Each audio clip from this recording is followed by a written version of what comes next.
Добрый день всем. Уважаемые коллеги, мы сегодня проводим с вами очередное заседание. И для приветствия флага Республики Беларусь прошу всех встать.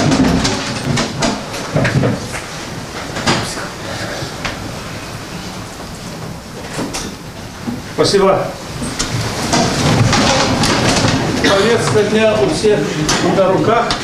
И нам необходимо будет его с вами утвердить. Какие будут предложения? По Пролину. Да, у нас срочно появился еще один вопрос, как всегда. Акт Пролин. Сегодня просто там правительство будет заседать, и нам необходимо будет в срочном порядке, наверное, рассмотреть этот вопрос, обратиться в правительство, чтобы они нам как бы передали вместе с финансовыми средствами. Обязательно подчеркнуть финансовые. С финансами, да. Просто нам надо. Есть другие вопросы? На прошлом заседании мы приняли закон о бюджете с определенными условиями, а именно с тем, что на этом заседании нам будет представлена информация и программа по сокращению численности штатов государственных служащих. И хотелось бы получить информацию в этой части и, соответственно, принять какое-то решение по результатам информации. Поэтому прошу включить повестку дня на этот вопрос. Бумага была одна.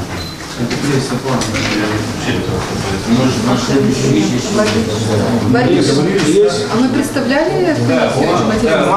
Есть это представление, но я не включил. Я собирал комиссию. Поэтому не приняли в этом Уважаемые коллеги, бумага поступила. Сейчас направил вообще постоянные комиссии, наверное, решение следующего, что мы его не включаем, комиссии не рассмотрели. Если мы сегодня включим его повестку дня, просто вопрос не подготовлен. Я считаю, что нужно этот вопрос обязательно прямо сегодня на сессии, к следующему заседанию. Эта бумага должна пройти через всех депутатов, мы должны обсудить заключение по этому вопросу дать, чтобы комиссия уже здесь было выступление и соцдоклады обсуждали. Потому что сейчас мы можем включить одни вопросы, но чтобы реальные результаты были обсуждения, это я... Спасибо, ясно. Георгий Георгиевич, вы настаиваете? Это главное условие было принятие закона о бюджете, господа. Но если они в комиссии не рассмотрели, мы, наверное, сегодня просто затянем вопрос. Нет, надо прямо сегодня повестку дня следующей сессии уже забить этот вопрос, чтобы президиум больше не мог его задавать. Кто за то, чтобы внесли первый вопрос? Прошу проголосовать. Кто за? Отправил. Против? Воздержался? Нет. Георгий Георгиевич, ставим на голосование? Ставим на голосование второй вопрос. Кто за то, чтобы включить данный вопрос в повестку дня? Прошу проголосовать. Раз, два, три, четыре, пять, шесть. Проходит. Спасибо. Значит, есть... Да, Пролин, наверное, ему первым вопросом, потому что он срочный, мы должны передать его, она должна уйти в правительство. Я еще хотел бы, чтобы у нас с вами там 20-й вопрос, вы, наверное, заметили, да? Она чуть-чуть меняется, поэтому 12-й вопрос, наверное, будет более логично, чтобы мы его посмотрели перед вторым вопросом. Да. Слушай, я сам говорил, что это было. Согласны? Да. Значит, по первому... И докладывает там Грек Михаил Ильич, там ошибка. Да, там докладывает Грек Михаил Ильич, немножко ошибка. Ничего страшного. Значит, по первому вопросу, я думаю, что мы уже с вами не один раз рассматривали. Мы направляли даже в Министерство сельского хозяйства с вами тоже запрос, чтобы они тогда в то время вернули, но так и не получилось. В этот раз уже Башкан оговорила этот вопрос, практически он уже согласован с правительством. Я думаю, с вами мы должны просто поддержать. Кто за данное предложение, прошу проголосовать. Значит, Вместе с финансированием. Вместе с финансированием. Кто против? Воздержался? Один. Нет. Пожалуйста, кто? Уважаемые коллеги, по семейным обстоятельствам есть конверт нашего коллеги господина Гайдажи. Прошу вас скрыть конверт на заседании НСГ и просить мое заявление участия согласно регламенту, пожалуйста. Ну, мы его отправили в Бельце на совещание сегодня там по водопроводу. Он должен там по... Заболел, насколько я спокойно. Заболел уже? Ну, спасибо, хорошо. Наверное, по какому-то вопросу. Наверное, да, хорошо. Значит, Дожимание надо. значит, второй вопрос у нас о начальнике Главного управления финансов в Грузии. Сказано нету? Некому докладывать. Как представитель этой комиссии, я думаю, Татьяна Андреевна не нуждается в особых представлениях. Поступило предложение от исполкома утвердить на должности начальника управления финансами члена исполкома, соответственно, Татьяна Андреевна. Она, очевидно, я повторюсь еще раз, не нуждается в особых представлениях, работает достаточно много лет в этой сфере, последние годы достаточно успешно занималась банковской деятельностью, была управляющим филиала Банка де Экономии, причем достаточно успешно, несмотря на то, что сам банк, как говорится, завершил свое существование несколько печально, тем не менее сам филиал завершил достаточно удачно, и не по ее вине. Поэтому комиссия пришла к единодушному мнению, согласиться с предложением исполкома, что соответствует той должности, которую предлагает исполком. И прошу поддержать комиссию. Спасибо. Ставим на голосование? Пожалуйста. Уважаемые,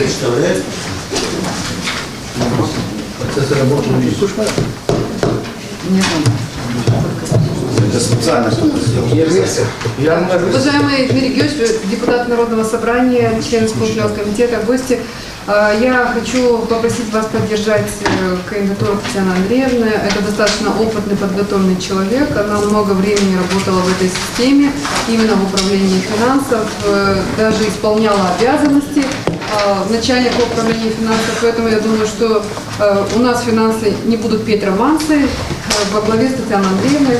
Прошу вас всех поддержать нашу кандидатуру. Спасибо. Ставим на голосование. Кто за, прошу проголосовать.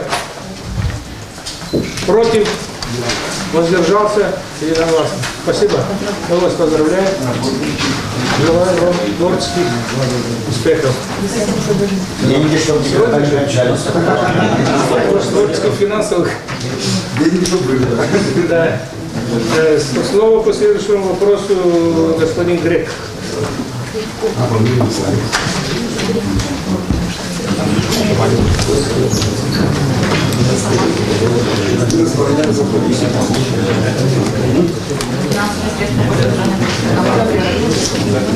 Три часа будет присяга.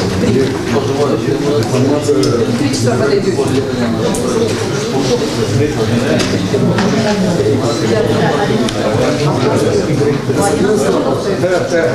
Вот сейчас 12 этаж.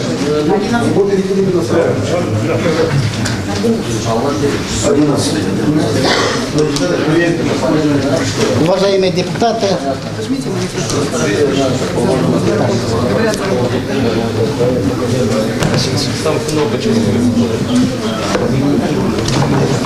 Говорят,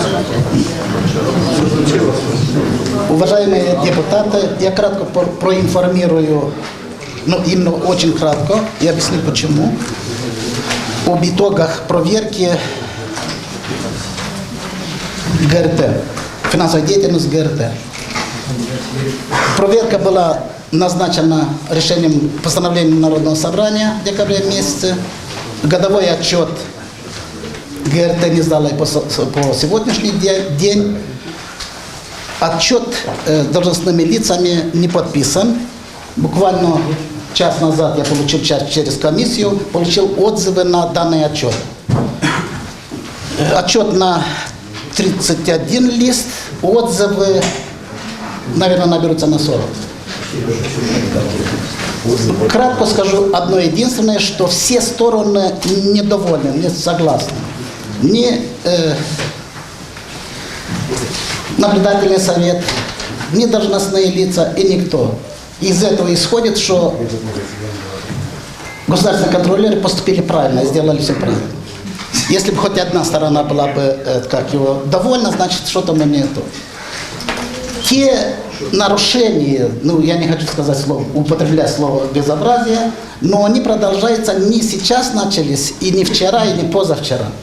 Они буквально 9 лет подряд идут. Я уже за время работы в управлении финансов, сейчас мы встречались, и в буквальном смысле одни и те же нарушения. Они касаются оплаты труда, во-первых. Неразбериха в оплате труда руководящего состава. По итогам проверки за 10-11 год тоже такой же акт был составлен, материалы были переданы правоохранительным органам, в конечном счете проиграли в высшей судебной палате. Там речь шла о 178 тысяч незаконно выплаченных денежных средств на оплату труда. На оплату труда именно руководящего состава. И ссылались на наш закон, я ниже остановлюсь. Что якобы это предписано нашим законом по телевидению. Вопрос второй тоже по оплате членов наблюдательного совета. В законе четко написано, что на каждое заседание должны платить им по 50 лей. На самом деле принимаются различные решения с самим же наблюдательным советом, которые противоречат да, и производятся оплаты. То есть узаконивает беззаконие. Кого первый раз придет? Наблюдательный совет. Я говорю, что не думайте, что хоть один это. Все допустили кое-какие отклонения, кое-какие серьезные отклонения от требований законодательства. О том, что еще эти рассматривают, чтобы не взяли, что это просто сплетни и так далее. Это он зафиксировал на бумаге. Мы рассмотрим все представленные аргументы со стороны наблюдательного совета и администрации. Если надо, заново пересмотрим все, и все равно выводы, я думаю, останутся, не сильно будут разняться те выводы, которые сейчас написаны, и то, что мы зафиксировали.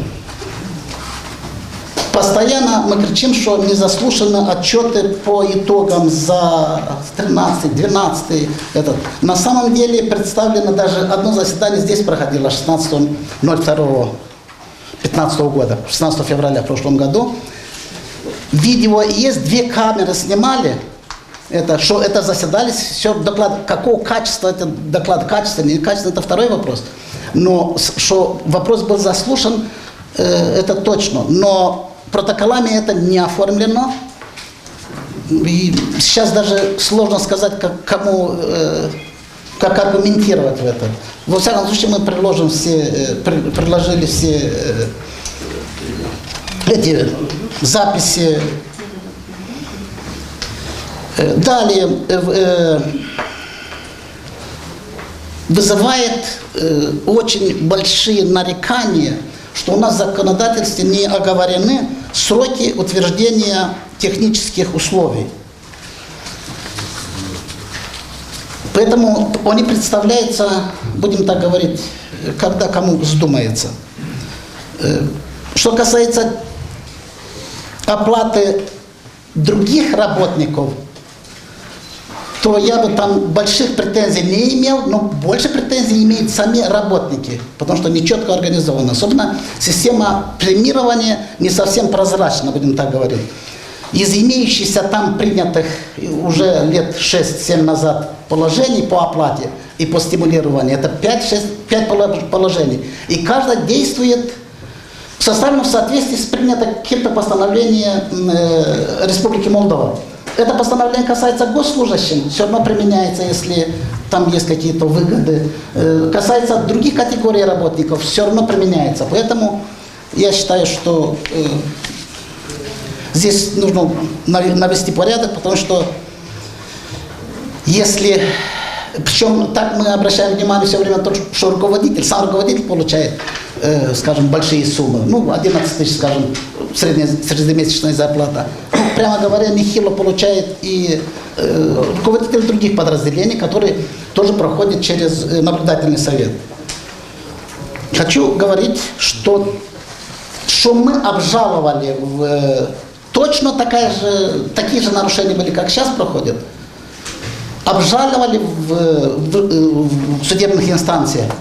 И в конечном результате взяли за внимание, что то, что у нас написано в законодательстве, где установлено размер заработной платы в размере 4500, они взяли, что это основная зарплата, трактовка из закона об оплате труда, и решили, что остальные надбавки принимаются все законно. Причем эти надбавки почти всегда выплачивались, сам руководитель, я не говорю, что только этот руководитель, предыдущий руководитель тоже, сам на себя. Может, не всегда эти рассматривались на народном собрании, но нет нигде в законодательстве, чтобы руководитель сам себя начислял, во всяком случае. Всегда и в системе, государственной системе, и где бы вы не видели руководитель, то ли совет директоров, то ли какой-то вышестоящий, то ли коллегиальный, как его, орган принимает и так далее.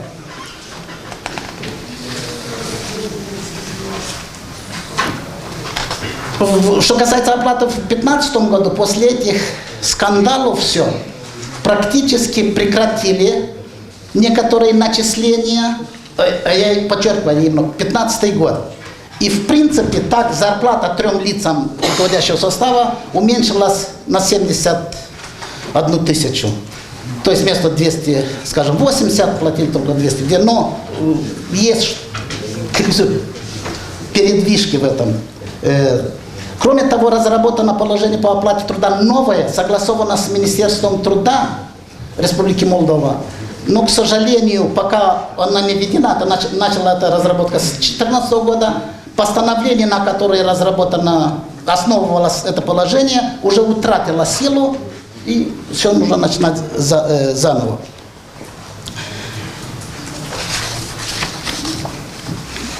Вопросов много возникли по содержанию автотранспорта. Вроде бы, конечно, есть своя специфика, я не могу сказать, что правильно, это неправильно, но все-таки 7 единиц легкового транспорта, это, кажется, многовато. По-моему, целый исполком не имеет столько машин, сколько... И то, что имеет, что нанимает, эту машину нанимает, но там порядка нету в списании, скажем, ГСМ, в пробеге, должны быть соблюдены какие-то нормативы. С командировочным я даже не хочу много говорить, там... Коллапс. Нет, я бы не сказал, но это должны поставить точку на это, должны точно создать, кто кого куда направляет, потому что когда идет вопрос, мы пошли, то есть творческая деятельность директора не может вмешиваться в наблюдательный совет. И поэтому получается, что директора, руководитель может сам куда хочет, туда и пойти. Но самая большая беда, что в командировке, скажем, в некоторых есть цель поездки, есть приглашение и так далее. Но отчетов о том, что сделано, выполнено, потрачены эффективно эти средства или куда потрачено, там нет ничего. Но большинство командировок сотрудников, я скажу, за 2015 год, это по приглашениям, и приглашающая сторона им оплатили. Но есть и наши внутренние, скажем, туда, в Москве, есть некоторые. Но я говорю, что если пошли, потратили деньги, они должны отчитаться о проделанной работе и так далее. Много вопросов в порядке назначения временно исполняющие должности каких-то лиц. Там полный на самом деле уходит сам руководитель предприятия, наблюдатель, во всяком случае, 3 лицами назначается директор ГРТ, директор радио и директор. 3 лица, которые назначаются наблюдательным советом. Поэтому может угодить какое-то лицо, назначить своим же приказом кого-то, тоже какой-то...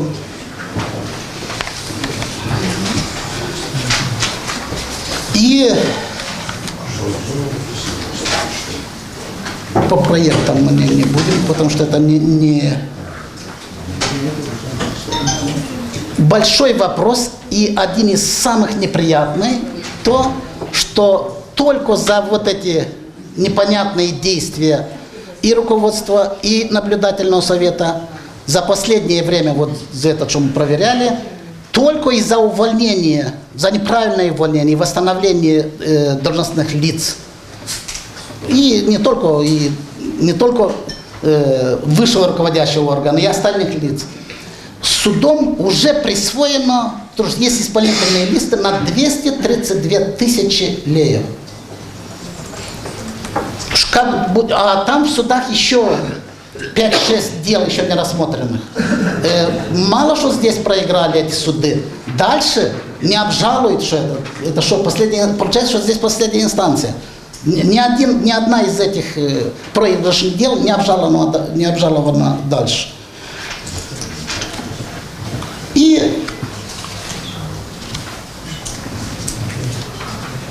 хочу остановиться именно на том, почему это получается таким образом. Мы в прошлый раз, в 2012 году, когда по итогам проверки, Счетная палата порекомендовала рассмотреть по возможности некоторые положения закона о телевидении. Сразу бросается в глаза вот какие противоречия. Согласно статье, скажем, 39, где речь идет о технических условиях, говорится, что технические условия состоят из двух частей: финансовый план и декларация программной политики, которые разрабатываются директорами ГРТ и генеральным директором, как бы сказать. Это представляется для утверждения наблюдательному совету и так далее. Но в 41 статье приводится пример, что бюджет компании, наблюдательный совет разрабатывает бюджет компании. И у них непонятно, кто друг на друга кидают, и никак не могут найти общий язык, кто разрабатывает и кто утверждает. Дальше. Прием на работу в соответствии с 37 статьей 30, пункт 3. Прием на работу, вопрос о повышении квалификации осуществляет председатель компании. В отношении председателя, это не касается только председателя компании, 3 директоров, которые принимает наблюдательный совет. Там есть множество решений про увольнение, несоответствие, и через наблюдательный... Я могу читать дословно, там нет по согласованию. Ладно, не надо мешать.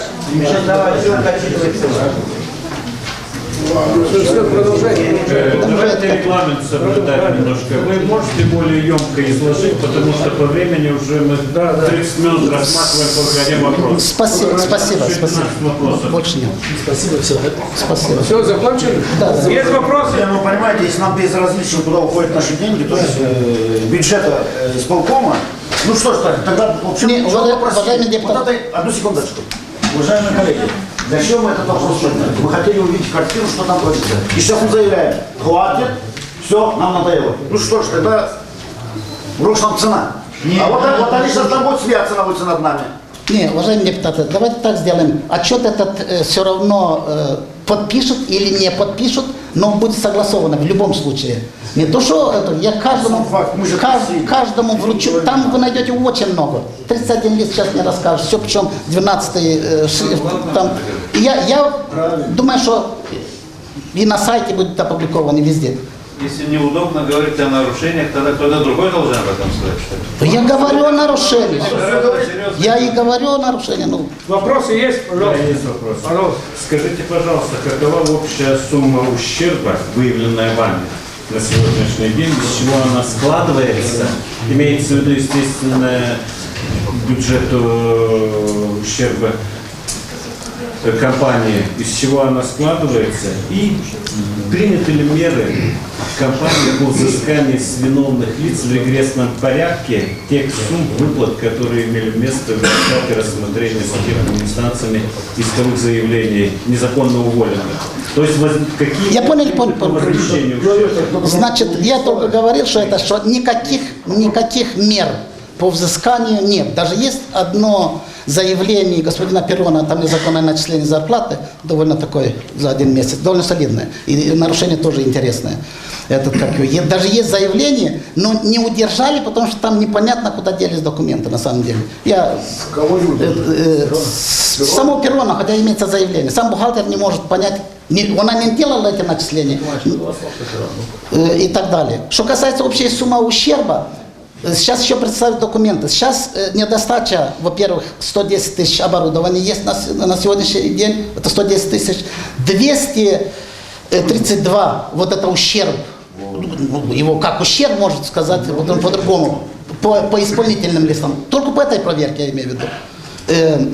Далее, по оплате, я не могу сказать ущерб, потому что это связано с тем же решением суда, но коль суд, высший судебный орган решил, что это правильно, то мы должны задумываться немножко на изменении нашего закона, в принципе.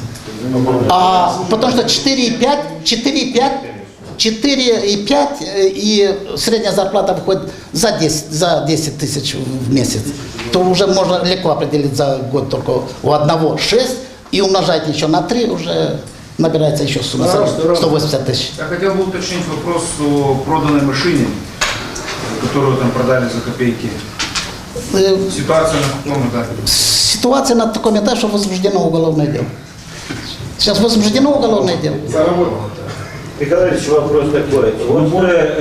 Извините, пожалуйста, когда, коль вы говорите о машине, как будто вы вдвоем между собой общаетесь, и больше никто не знает о машине. Это я полагаю, что все знают. Значит, когда-то... Я объясняю, что в чем дело.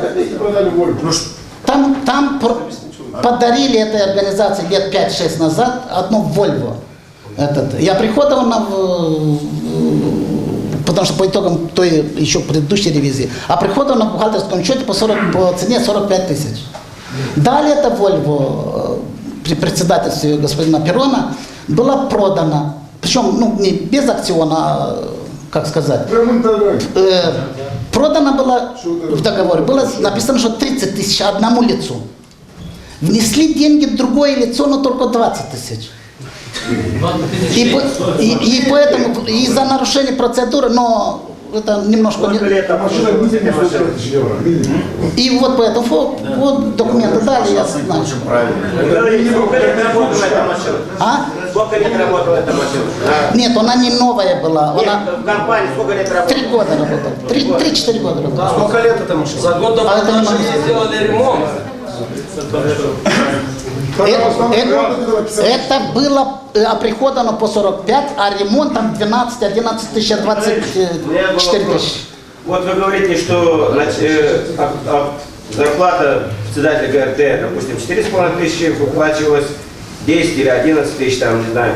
Вы посчитали суммарно, сколько было переплачено компании? Вот мы знаем, что по судам 232 тысячи.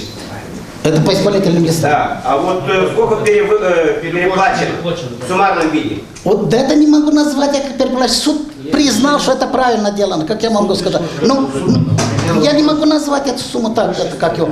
А так можно считать, это выйдет где-то 180 тысяч. По очереди. По поводу 7 автомобилей, что вы сказали, что да, ГРТ имеет на балансе или на аренде? Не, там часть из них, их не 3, там... Вы же говорите на что ГРТ имеет 7 автомобилей. Я не сказал, что имеет, а используют 7 это раз. И на аренде. Ну, бог с ним, я прошу извинения, если так. Так сколько у них автомобилей на балансе? На балансе 3 автомобиля было, а остальные использованы по... Было или сколько есть? Есть, это на первое, я сегодня не могу сказать. На первое было. На первое было. На остальные 4 автомобиля, вы говорите, есть долгосрочная аренда или краткосрочная, или разовые? Разные договора. Нет, если на год и на неопределенный. Сделку, да, Да. перевоз конкретный. Да. То есть это опять нарушение или это все в порядке законности? Я не говорю, что нарушение, может им и нужно, но списание, а говорим потому, что списание неправильно, нет норм расходов. Вот это нарушение. Нарушение заключается в необоснованном списании бензина и так далее. Оформление путевок. Я так предполагаю, что люди, которые выезжают по районам, да, то есть по поселкам, у них есть необходимость в этих автомобилях? Я не оспариваю это. Мы не оспариваем. Мы говорим, что нужно порядок навести, списать бензин по нормам. И все, и установить. А если в договоре аренды указывается аренда вместе с дизелем? Это не так. Как раз мы говорим, что там не оговаривается нормы списания и все. Пожалуйста, Иван Георгиевич. Мы просто хотим подправить вот это, не то, что запретить. У вас не выяснили в ходе проверки, почему не обжаловались решения судебных инстанций первой инстанции, в том числе и о том по трудовым спорам? Потому что, согласно закону, руководитель обязан обжаловать до конца, должен точку поставить. Потому что это нужно. Вы выясняли это? Не то, что он не выяснял, в документах нет ни одного иска. Нет, я понимаю, но не спрашивали руководители, почему не обжаловали? Сами против. Что не будет себя сбыть. Какого руководителя Иван Георгиевич вы имеете в виду? Да любого. А как любого? Вы одного назначаете, второго наблюдателя. Я вообще никого не назначаю. Я, допустим, хорошо, возьмем, к примеру, там недавно назначили, первая инстанция судебная назначила, восстановила на работу без отмены постановления наблюдательного совета об изменении штатного расписания, не знаю, фамилию точно не знаю, одного человека. И постановила выплатить деньги. Хотя не стреляйте, Иван Георгиевич. Не обжаловано. Постоянно 1 января не обжаловано. Нет, я имею в виду, вы в цеще проверки не уточняли? Мы говорим, с кем уточнять, там юристы меняются, как его. И юристы сами уволили. Да юриста уволили незаконно и восстановили юриста. Уважаемые коллеги, здесь мы можем говорить сколько угодно. Нарушение обвинять тоже можем сколько хотим. Но давайте мы сегодня обратимся к правоохранительным органам, пускай они разберутся. Чтобы в регрессном порядке взыскивать с кого-то деньги, надо подавать иски. Это не просто слева ничего не падает. Давайте мы не будем говорить, обвинять, кто виноват, голословным быть все могут. Но мы не будем забывать, что есть презумпция невиновности, тоже обвинять человека не надо. Кого бы не было. Есть у нас прокуратура, есть у нас правоохранительные органы. Давайте отправим все материалы туда, пускай разбирается. Продали по дешевке машину? Спросить с него. Вы платили заработную плату по решениям суда. Почему не обжаловали? Почему? Вот пускай разбираются. Почему мы должны сегодня вникать в эти вещи? У нас сегодня есть, мы за них выполняем работу. Почему наблюдательный совет сегодня думает, что ему все можно? С них тоже спросить с руководителей. Почему поставили, с какой тогда с головы поставили временно исполнять обязанности человека, который владеет кабельными сетями? Мы-то должны все знать об этом. Да, по документам его нет, но мы на улице любого можем спросить, кто владелец. И вам скажут, даже на чем он ездит. Поэтому давайте мы не будем сегодня говорить много и обвинять. Проголосовали, есть у нас прокуратура, есть у нас полиция, передали документы, пусть разбираются. Все, это вопрос? Нет, это предложение. Это предложение. Что разбираться со всеми? Я поддерживаю свою коллегу, что касается полиции, прокуратуры. Но мне непонятно, 9 лет все постоянно говорят об этой компании, и никто не слышит. Я представляю, если органы прокуратуры и полиции не слышат этого, я не знаю, когда кто должен услышать. Но у меня напрашивается вопрос. Если у директора телевидения 11 тысяч лет, давайте мы все 35 человек пойдем туда, мы имеем же право. Откроем всем нам должностям и придем хором всем туда. И посмотрим, как люди на это будут смотреть. Народ встанет. Давайте будем разбираться. И в конце концов надоело уже говорить. Давайте найдем порядок. Есть вопросы еще? Или, пожалуйста. Коллеги, мы имеем очень большое право вернуться к бюджету финансирования телевидения. Это первое, чтобы меньше они в этот сундучок лазили. И второе, я предлагаю сегодня, после того, как господин Грейко нам доложил ситуацию, наблюдательный совет отправить отставочку и объявить новый конкурс. Браво! Вот и закон примем сегодня, и новый наблюдательный совет, и вот этот кардебалет, который там творился все эти 9-10 лет, наверное, уже пора поставить жирную точку. Ибо другого выхода нету. Эти же люди это же будут творить. Но самое главное, надо вернуться к бюджету и часть денег забрать. Михаил Ильич, сколько они от рекламы имеют? Не только от рекламы, Ну, один из моментов. всего миллион, 1,5 миллиона, 1 600 000 000. И вот давайте мы все это слушаем. Собственных средств. Скажем, извините, ребята. Есть вопрос еще? Вы знаете, забыл сказать, мне понравились слова нашего бизнесмена российского Юрия Якова. Он сказал, что если разобраться, посмотреть, кто как живет. Но на нашем телевидении получается, что руководитель получает 11 000 лей, а простой оператор 2000 лей. Так это получается, эти едут в VIP-погоне, а эти едут в товарнике. Понимаете? Действительно, давайте при основном финансирования будем разбираться. Почему Народное собрание это финансирует? Это самое. Мы это самый большой прокат Народное собрание. Я считаю, что их кто-то получает. Мы не получаем.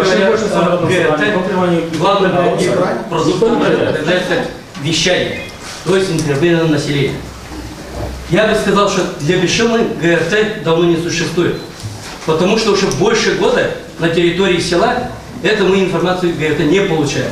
Мы неоднократно обращались, но отдельно так и мы не услышим. Там какой-то ретранслятор что-то сгорел, сумма, например, где-то 30-40 тысяч, на это деньги мы не нашли ГРТ. Больше года. О чем мы, какой работе, говорит, все начисляют, все премируют, а работы фактически не ведет. И я хотел бы настолько обеспечить, покрывается, скажем, территории Гагаузии информацией ГРТ. Потому что многие другие населенные пункты не получают. Кроме Камрата 12%. Зачем тогда тратить бюджетные деньги?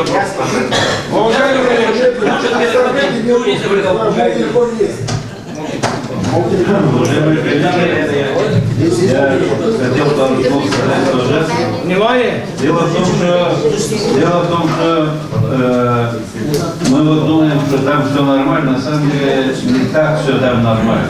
Вот пока там боролись директор телевидения с председателем телекомпании ГРТ, там лицензия закончилась. Потом худо-бедно продлили эту лицензию, если вы внимательно читали, это так. Сегодня лицензии даже нет, она потеряна, никто не знает, где находится эта лицензия на вещании. До того доработали, что нет лицензии на руках там. Как мы это говорим? Нет у них, не смогли вам предоставить лицензию. Не то, что лицензия, там много документов нет. Хочу сказать о том, что если в 2014 году там 57 единиц штатное расписание было, то стало 65 единиц через год. И все члены ДП. Значит, они на заработную плату тратят 3 миллиона леев. Вы можете себе представить? 3 миллиона леев на заработную плату. В то время как, я вам хочу сказать, что эту вышку устанавливали, когда еще Тамурщик был Башканом, за деньги частично исполкома и Турецкой Республики. И сегодня никому нет дела до того, что там уже проваливается одна нога от этой вышки, и завтра если опора упадет эта вышка, и никому нет дела. Мы уже об этом говорили не один раз. На это никто не обращает внимания, но зато заработные платы, как вот указывается в акте счетной палаты, 4 раза увеличивают. Они создали там у себя, приняли внутреннее положение, и это положение позволяет распределять и на руководство компании, что противоречит статье 135 Трудового кодекса, так как в том случае представитель компании себе и директорам телевидения и радио размер заработной платы, хотя такая прерогатива должна принадлежать наблюдательному совету, уполномочивающим начислять им заработную плату. Значит, они утверждают от 2 до 4 среднемесячных заработных плат. Затем счетная палата пишет, что возвратить это незаконно начисление, но возвратить они не могут согласно кодекса закона о труде. Немножко парадоксально получается. То, о чем спрашивал Игорь Георгиевич, вроде бы есть нарушение, в то же время как будто и невозможно вернуть эти деньги назад. Я вам хочу сказать, что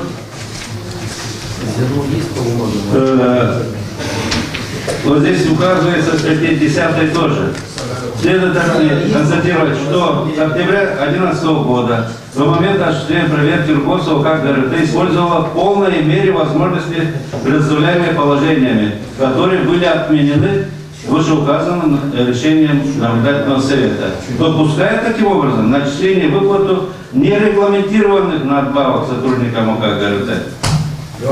Понимаете? И вот это все приводит к тому, что впоследствии даже в судах не могут разобраться. Происходит увольнение. Никто не обжалует. Принимают обратно. Сейчас, я закончу. Народ видит вот это безобразие уже полгода. Мы за деньги народа, вот давайте прекратим перевернуть страницу. Человек ушел, давайте пойдем дальше. Сегодня мне стыдно за такие деньги. Пенсионеры смотрят. Я предлагаю сегодня поставить уже точку, принять закон, определиться с руководством. Это потом будет. Да. Есть еще вопросы. Я предлагаю принять сведения, потому что мы на самом деле уже самый больной вопрос в Гагаузии именно у нас и ГРТ. За наши деньги. Столько много мы говорим о нем. И нас многие, вас многие спрашивают, что вы это безделие там продолжаете. Спрашивает, всех спрашивает.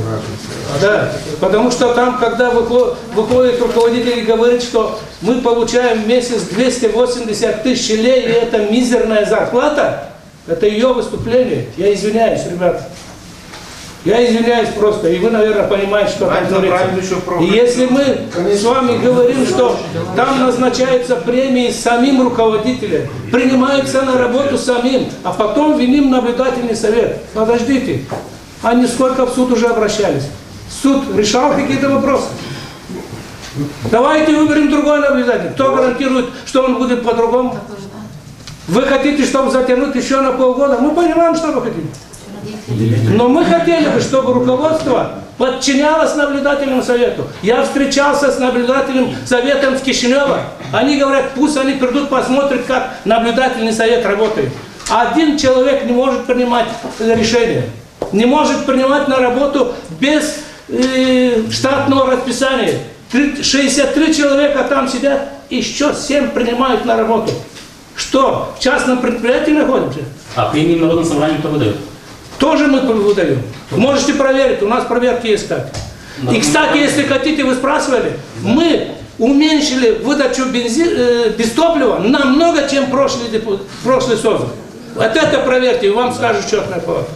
Я знаю, что вы это хотите. Дмитрий Григорьевич, а что мешало нам, вы уже 3 года, 4-й год председатель Народного собрания, когда последний раз отчиталась ГРТ? Что нам мешало? Ежегодно должна отчитаться. Давайте вину на себя тоже немножко. На нас, на всех. На нас, на всех. Она, слушайте, по закону она не нам отчитывается. Она должна отчитаться наблюдательным советом. Она этого не делает. Народному собранию это цензура. Она не делает. Она не может перед нами отчитаться. Но она там не отчитывается. А мы не можем попросить, чтобы они пришли и отчитались. А ну-ка скажите, пожалуйста. Наблюдательный совет мы можем. Она не отчитывается им. А все это почему? Что наблюдательный совет, что руководство телерадиокомпании в одной. Давай примем все. В одной. Какое мнение? Сведения брать правоохранительный орган. Кто за данное предложение, прошу проголосовать. Против? Воздержался? Принят. По следующему вопросу слово имеет господин депутат Бружин.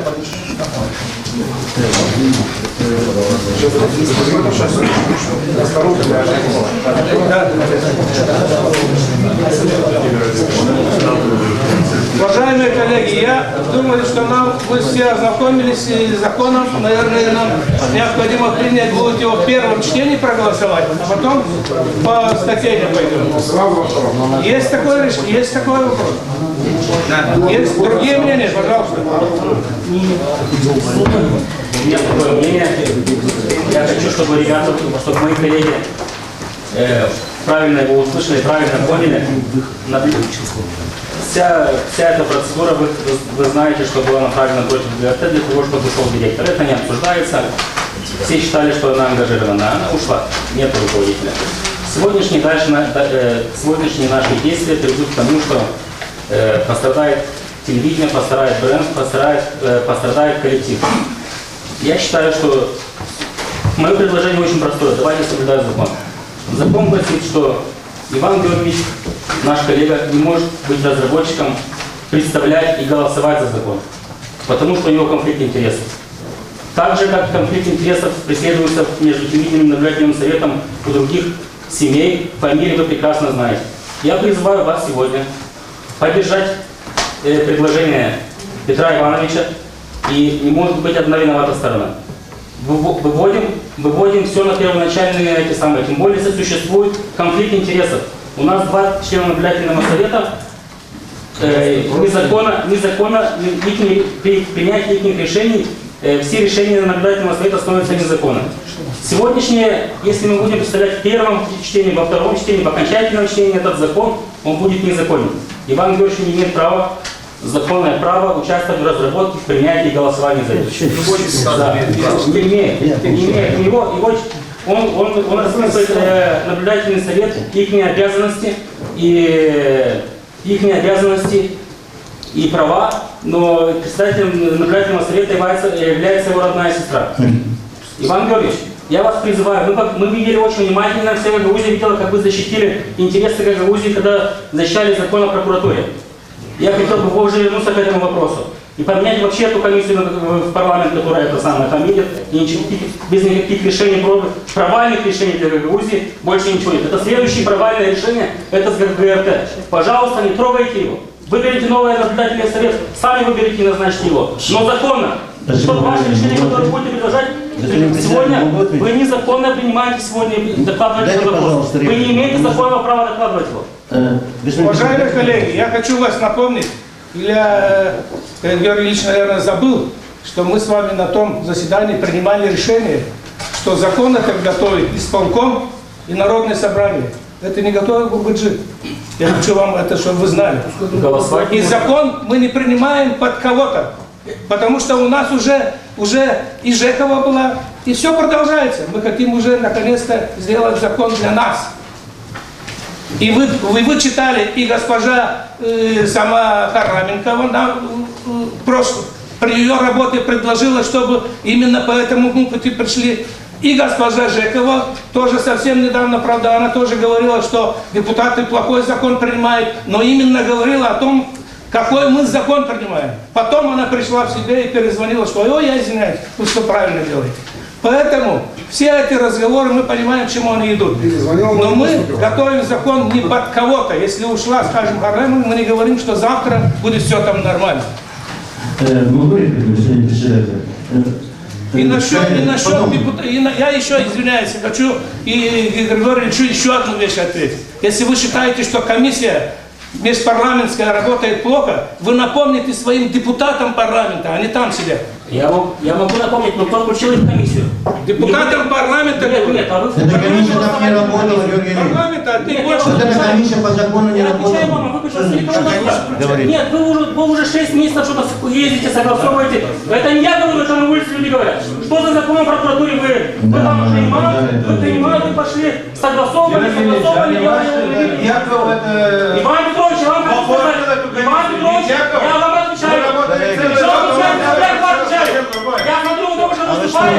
Когда вас поменяли с работы, вас защищали люди, ваши жители, а вы сейчас стоите, кого-то пытаетесь здесь очернить. Я хотел выгонять, но было приятно. Мы говорим о законе. Я мне кажется, не его выгоняли. Причем законно, что ты выступаешь против своего населения здесь.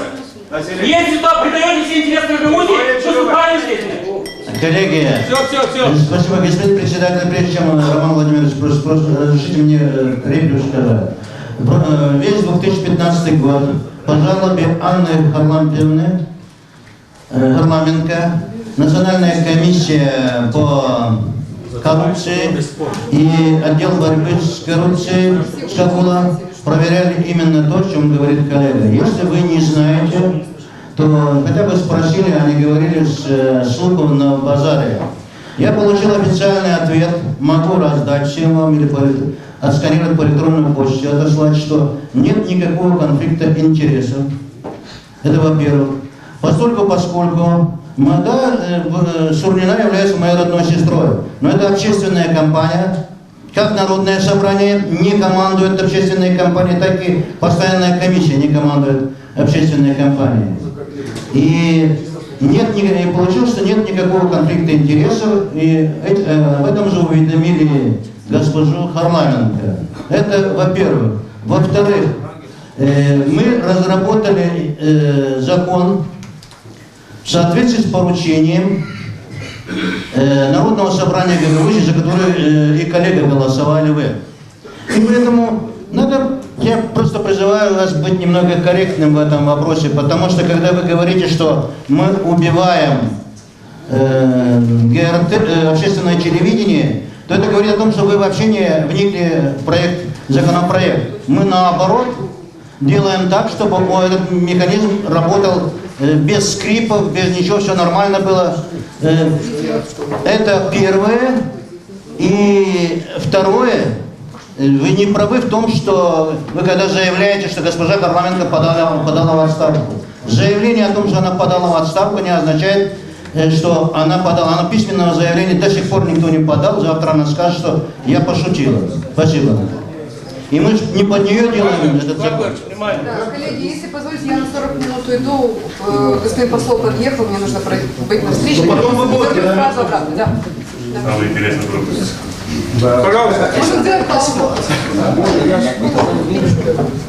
Уважаемые коллеги, этот вопрос мы уже давно мурыжим. Если помните, на прошлом заседании мы обсудили это и приняли решение совместно со всеми, чтобы принять этот закон, чтобы разграничить полномочия, для того, чтобы не было никаких инсценировок.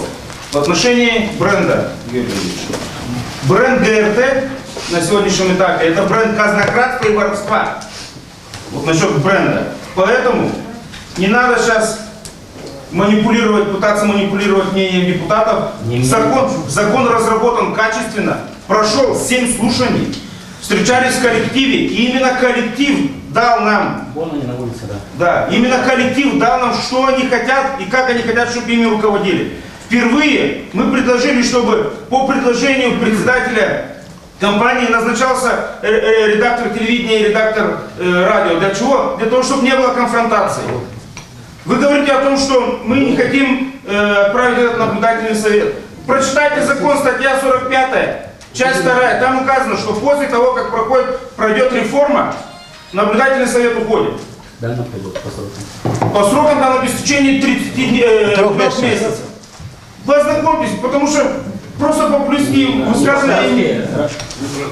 Если бы мы не работали над этим законом, и вы говорите о конфликте интересов. Конфликт интересов, скажи, есть или нет, что я читал в июне. Конфликт интересов в наблюдательном совете есть. Есть в отношении госпожи Парфеновой. Да.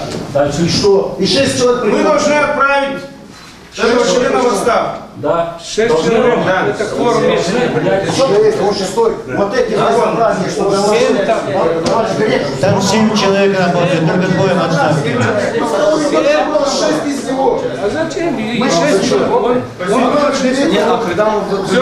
Да, мы понятно, какие вопросы есть еще? Он не участвует в голосовании, когда касается его голос был этот самый, так получается, это не считается. Харламенко тогда не Нет, тогда, если его голос не считать, то Харламенко незаконно избран. Ну он же не муж Харламенко. Да. Он ваш муж.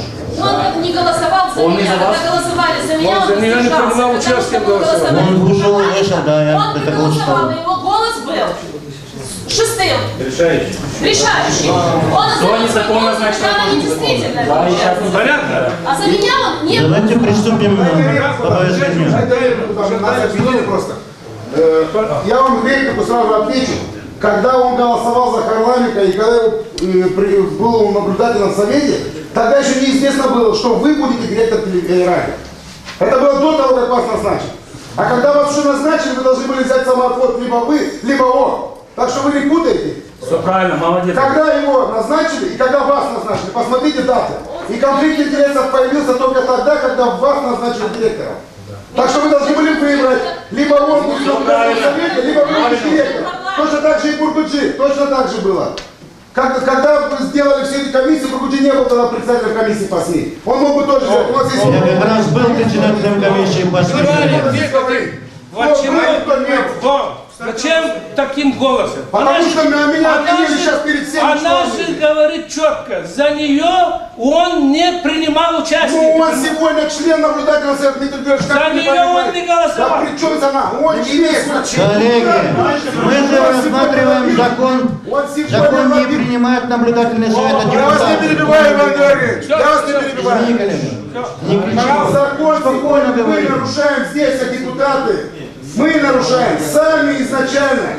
И хотим что-то кому-то объяснить. Что мы должны объяснять? Какой мы закон опять? Ну, вы говорите, что сегодня предложение дают нам работники ГРТ. Если бы они дали бы нам предложение, мы учли бы их предложение, их бы вот здесь не было. Они все вот здесь, Дмитрий Георгиевич, вы видели? Они все здесь митингуют. Почему митингуют? Вопрос, почему митингуют? Давайте тогда отложим вопрос. Давайте отложим. 50 тысяч лей, вот вы дали. Если вы дали, тогда дайте и нам. За что митингуют? И сегодня можно говорить со всей ответственностью, что сегодня толкается этот вопрос. Давайте мы его отложим, чтобы люди внесли предложение. Не будет в парламенте, может отпадет вопрос. Она написала заявление. Подождите, ниже парламента же делается закон. Причем тут парламент? Пожалуйста. Иван Георгиевич, вы Да при чем тут парламент? У меня вопрос. Причина переименования ГРТ под голос ГРТ. Как книгу. Коллеги, я могу ответить, господин председатель, я отвечу. Поступило с Совета ветеранов подошли, как голос России, голос Абхазии, можно так? В принципе, да подождите, но я отвечаю, задали вопрос. Это проекты. Коллеги, если вы считаете, что необходимо убрать этот голос, как говорится, спокойно можно убрать, это не проблема. Это не принципиально. Потому что... Все, Иван Георгиевич, все понятно. Пожалуйста. Иван Георгиевич, если вот этот закон мы примем, Хараменко может принимать участие, чтобы... Конечно. Конкурс? Конечно. Вот пускай принимает, давайте не будем спорить. Кто выиграет, того и назначат. Так никто не хочет ее назначать, все, она ушла уже. Пускай она будет, зачем мы что-то... Давайте идем. Уважаемые коллеги, Вова, я хочу тебе ответить. Ты сегодня говоришь, собрались в ГРТ. Да. А что народа нету? И сколько мы общественные слушания провели? Ни одного человека нету. Общества нету, нету общества. Потому что они бренд так донесли. Они бренд донесли до народа. Вот в чем дело. Слушайте, вы когда говорите бренд, я считаю, что бренд это ГРТ. Да. Она ГРТ должна стать Она остается таким брендом. Скажите, уважаемые коллеги, я предложил вам... Давайте мы в первом чтении принимаем, потом пойдем по статье. Да. Есть вопрос? Кто задал? Принципиально я бы хотел, чтобы прежде чем мы примем первое чтение, принципиально определиться, что мы исключаем сразу голос Гагаузича исключаем. Уже на стадии пойдем все равно. Да, потом пойдем, но что мы принципиально на первом чтении исключили, оставили ГРТ, дальше телерадиовещание ГРТ. Георгий, пожалуйста. Я тоже считаю, что если в других обстоятельствах, очевидно, назрела пора принятия какого-либо решения. То ли мы внесем изменения, то ли новый закон примем, но ситуация такова, что требует своего законодательного решения. Но, судя по всему, степень подготовленности к принятию во втором чтении на сегодняшний день крайне низкая. И это сейчас, вот мы слушали, когда мы вникнем уже в каждую норму, это приведет в лучшем случае к трехдневному заседанию. В лучшем случае. Хотя, повторяю, у каждого из нас были свои возможности внести предложения. Потому что каковы опасения? Первое. Потому что все считают, что закон был принят под парламентом. Под взаимоотношения, под те скандальные, склочные, иначе не назовешь взаимоотношения, возникшие между наблюдательным советом и руководством ГРТ. Плюс еще финансового характера нарушения и так далее. Второе. Считается, что закон принимается с тем, чтобы обеспечить возможность в будущем произвести отчуждение телевышек что является самым, наверное, пожалуй, серьезным богатством этого телевидения, общественной компании. В этой связи мы должны четко определить концептуально и в законе заложить, что никаких отчуждений, ни здания, ни вышки. Значит, выслушайте.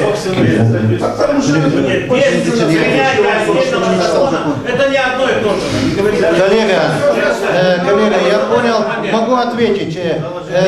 Нет, дело в том, что, Георгий, дело в том, что я отсылал, не то, что было опубликовано на нашем официальном сайте, но всегда отсылал депутатам, ну, вам тем более.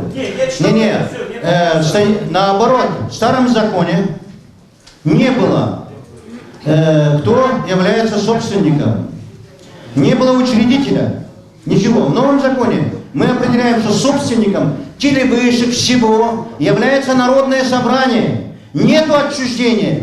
В старом законе можно было отчудить, потому что это не было зафиксировано. В новом законопроекте мы предусмотрели, что это собственник Народное собрание и передается все в оперативное управление только. Это первое. И второе. Учредителем является Народное собрание Гагаузии. Я это знаю, как и все читают. Нет, ну вы говорите, что... Послушайте меня, я объясняю, каковы причины противостояния. Для того, чтобы избавиться от этих, как говорится, причин, необходимо четко и ясно или усилить вот эту позицию. Я это читал внимательно.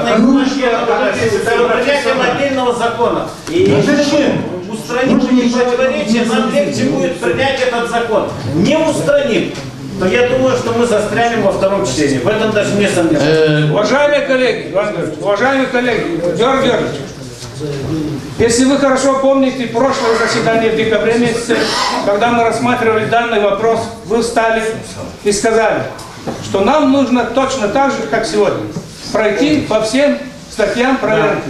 Сколько раз я с вами, Георгий Георгиевич, сколько раз я с вами говорил по этому вопросу? Сколько раз вы приходили? Очень много раз. И вы один раз только пришли, но вы же мы можем сейчас еще 4 месяца пройти. Мы 2,5 месяца, я вам все время звоню. Георгий Георгиевич, ваше мнение, ваше ни разу не... Сегодня у вас мнение получилось. Но это неправильно, вы понимаете? Послушайте, мы с вами потянем еще полгода. Против не имею, я вам сказал, что давайте перейдем. Если вы хотите завалить, пожалуйста, перейдите во второе чтение. В первом чтении мы в любом случае обязаны принять. Да. Поставьте, пожалуйста, за Кто за то, что обязаны? Голосуем. Конечно, голосуем. Данный закон Поставить на голосование. Прошу проголосовать. Считаем.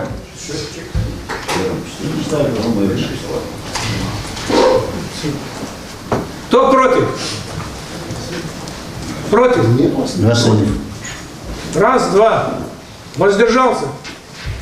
3. Принято. Почему принято? Сколько часов? 26. 21. Все понятно. Я, уважаемые коллеги, уважаемые, извините, еще одно. Ну, здесь не надо читать 3-5 человек. Не надо. Вы не против? Не надо. Все же это самое, разрушение идет дальше, не надо. Нет, можем еще раз проголосовать. Но дело в том, что... Прочитайте еще раз. Хотите еще раз? Дмитрий Георгиевич, объявите, сколько забыл. Я в конце, когда проголосуем в целом за закон. Дмитрий Георгиевич, объявите, сколько забыл. Чтобы по фамилиям было все.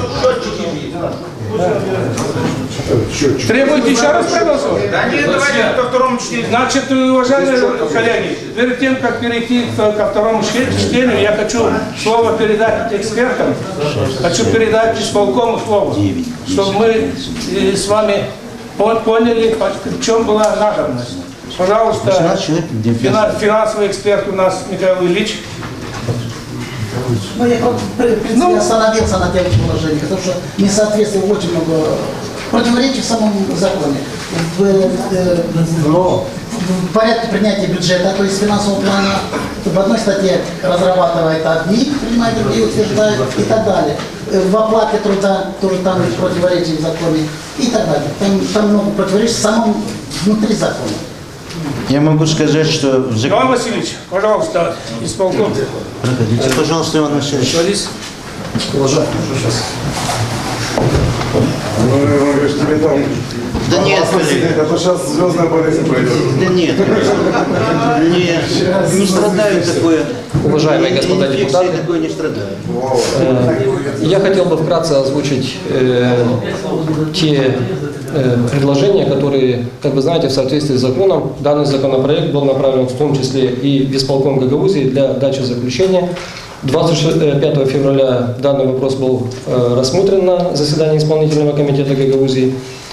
И по его результатам были выработаны некоторые предложения, про которые уже в том числе освещались и в средствах массовой информации, подвергались они и критике со всех сторон.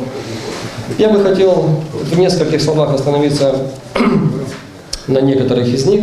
В частности, мы тогда предлагали статью 22 дополнить или конкретизировать то, что там несколько в общем говорится о том, что доставка сигнала программного комплекса, который выдается в соответствии с законодательством ОТО Гагаузии, регламентирующим сферу деятельности. Мы полагали, что это несколько в общем, полагали, что следует конкретизировать сферу деятельности, а также отразить ссылку на конкретные законы, регулирующие данную отрасль.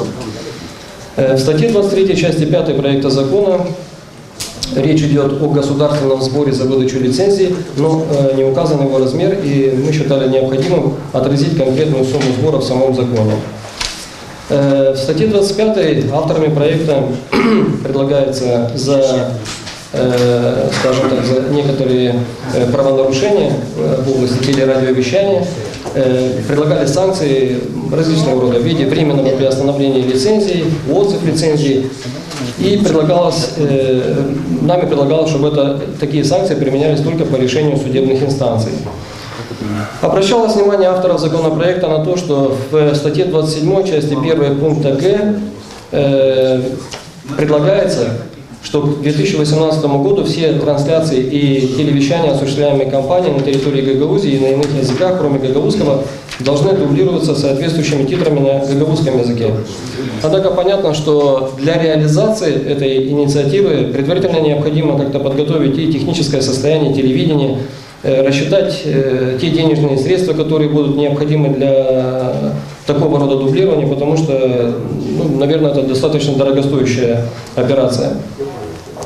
Также нами предлагалось, учитывая тот опыт, который, или не опыт даже, а те предложения, которые были еще на стадии, когда речь шла просто о внесении изменений и дополнении в закон о радио и телевидении, предлагалось в целях оптимизации текущее управление компанией, которая регулируется статьей 31, ограничить только такими фигурами, как, в частности, предлагалось исключить из такого руководства это главного бухгалтера и исполнительного директора компании. Но полагали, что это исключит некоторые дублирования, и предполагалось, что он стал более, директора телевидения и радио станут более независимыми. Кроме того, отмечались некоторые недостатки, скажем так, редакционного характера. В частности, в статье 32 отсутствовало содержание части 6, но при этом было указано, что она состоит из 2 пунктов. В статье 41 части 5 также был такой недостаток, где имелась ссылка на часть 2 с пунктом D, но в части 2 отсутствовал не только пункт D, но в ней вообще не было ни одного пункта. Вот такое заключение было одобрено в целом, вернее, такое заключение было одобрено, а в частности, исполнительный комитет полагает, что данный законопроект в целом соответствует тем требованиям, которым должен соответствовать законопроект, установленный законом о законодательных актах Гагаузии, которые действуют на сегодняшний день. И, насколько мне известно, некоторые из наших предложений были уже рассмотрены ответственной комиссией за разработку, Иван Георгиевич, наверное, остановится на них позже, но я бы только хотел сказать, что хотя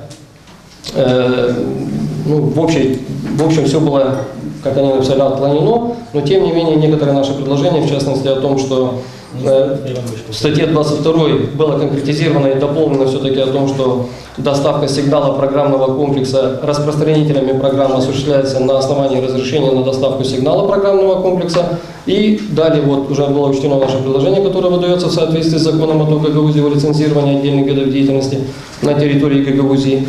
И кроме того, в статье 32, которая регулирует вопрос по поводу руководства компании, хотя само предложение было отклонено, но при этом были учтены доводы, которые были изложены в нашем заключении о том, что руководство компании чрезмерно, и поэтому предложили и в том законопроекте, который уже сейчас будет рассматриваться во втором чтении, из текущего руководства компании были исключены такие должности, как главного бухгалтера и главного инженера.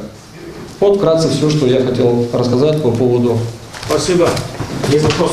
Пожалуйста. Мы лишь 5 минут назад сказали, и записи 10 минут назад сказали, что законопроект разработан исполкомом. Нет, совместно. Член исполкома выступает и говорит, что мы внесли такие предложения. Мы такое предложение с Иваном Георгиевичем, если это позволяет, это самое. И назвали 6 статей, в которых предложили изменения. 6 статей вы назвали, я следил. Из этих, дальше вы говорили, что было предложено, было отменено, было рассмотрено, было отклонено, вы говорили 6 статей. У нас юрист, наверное, помогут мне, может даже Георгий Георгиевич, если закон не меняется более чем на 30%, нет необходимости принятия нового закона.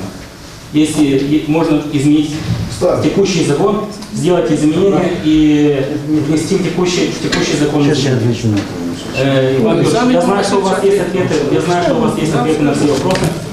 И зачем вы принимаете закон? И следующее народное собрание, что будет исправлять все, что вы принимали на этом, все ваши законопроекты, которые вы готовили здесь. Возьмите, я не спорю, возьмите то, что я сказал во внимание. Возьмите во внимание, у нас это народное собрание началось, неправильно предательство дальше продолжается. С тем, что а сейчас уже придаются интересы Гагаузии. Этот закон один из них. Коллеги, Георгий Ильич, я хочу сказать, что согласно закону о законодательных актах и согласно регламенту народного собрания, заключение дает исполнительный комитет в любом случае участвует при представителе исполнительного комитета разработки закона или нет.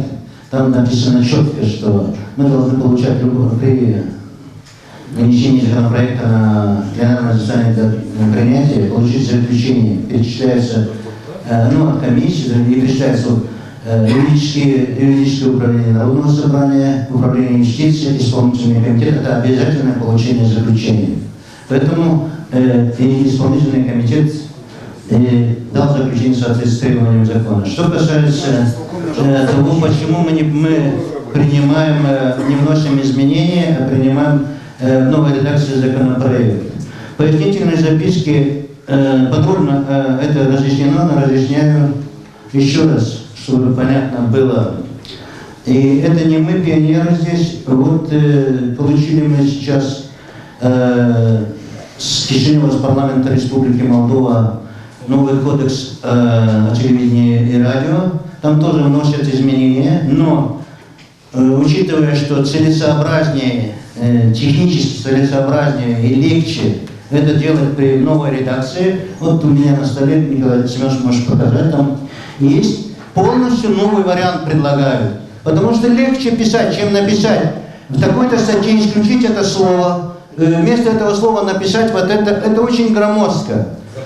Запутано, поэтому легче, целесообразнее вот так делать. Вот поэтому, коллеги, и мы предлагаем новый вариант. Это легко, если бы вы прочитали это его внимательно, ведь мы же нормально вовремя отослали это. И учтем для того и второе чтение, что какие-то моменты учитывать, какие-то не учитывать, с чем-то соглашаться, с чем-то нет.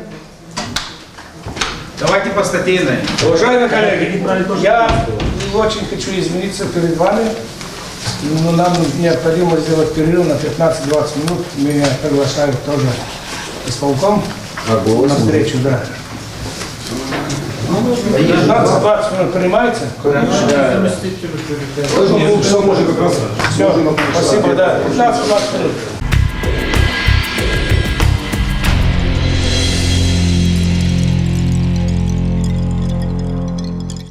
Уважаемые коллеги, перед тем, как продолжить наше заседание, я хотел бы сказать, что мы сегодня обсуждаем закон о телевидении и радио в Гагаузии, хотя большинство из нас сидящих, по-моему, является дилетантами в этом вопросе, потому что по ходу своей деятельности нам не приходилось вплотную работать в этой системе или сталкиваться.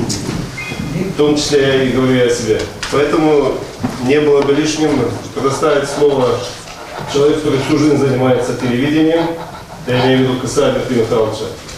Тем более, что у него есть свой проект данного закона, где ему есть что нам сказать, какие-то моменты прояснить.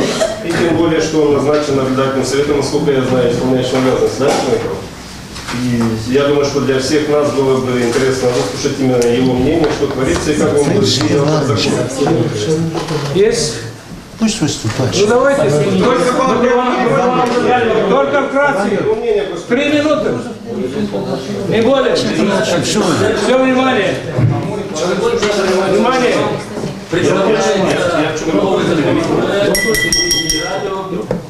Значит, и выслушали и результаты счетной палаты, с которыми я, честно говоря, категорически согласиться не могу, потому что мы подготовили по результатам счетной палаты свои замечания и значит, те недостатки, которые допустила счетная палата при рассмотрении данного вопроса по проверке. Было заявлено о том, что ни одно заседание, то есть ни одно решение суда не было опротестовано. Все это не соответствует действительности. Я лично опротестовал все решения судебных инстанций первой судебной инстанции. И все остальные, поскольку я занимаю должность в наблюдательном совете юриста, поэтому до этого я занимался августа месяца, занимал должность юриста компании, общественной компании. Это штатная единица, вернее, эта единица выведена за штат компании. Она заключена и действует по контракту. Поэтому все интересы компании и наблюдательного совета защищаются. Много говорилось и в адрес наблюдательного совета допущенных ошибок по ее деятельности и результатам. Если нет контакта, руководитель компании не исполняет ни одно решение, принятое наблюдательным советом. Что делать в такой ситуации? Что бы ни принимал наблюдательный совет в пользу, первый пример последний. 16 февраля было заседание наблюдательного совета, на которое пригласили с отчетом и с техническими условиями, пригласили руководителя компании, главного бухгалтера и так далее, работников компании. Господин коллега, это по закону? Сейчас по закону, что по закону я скажу.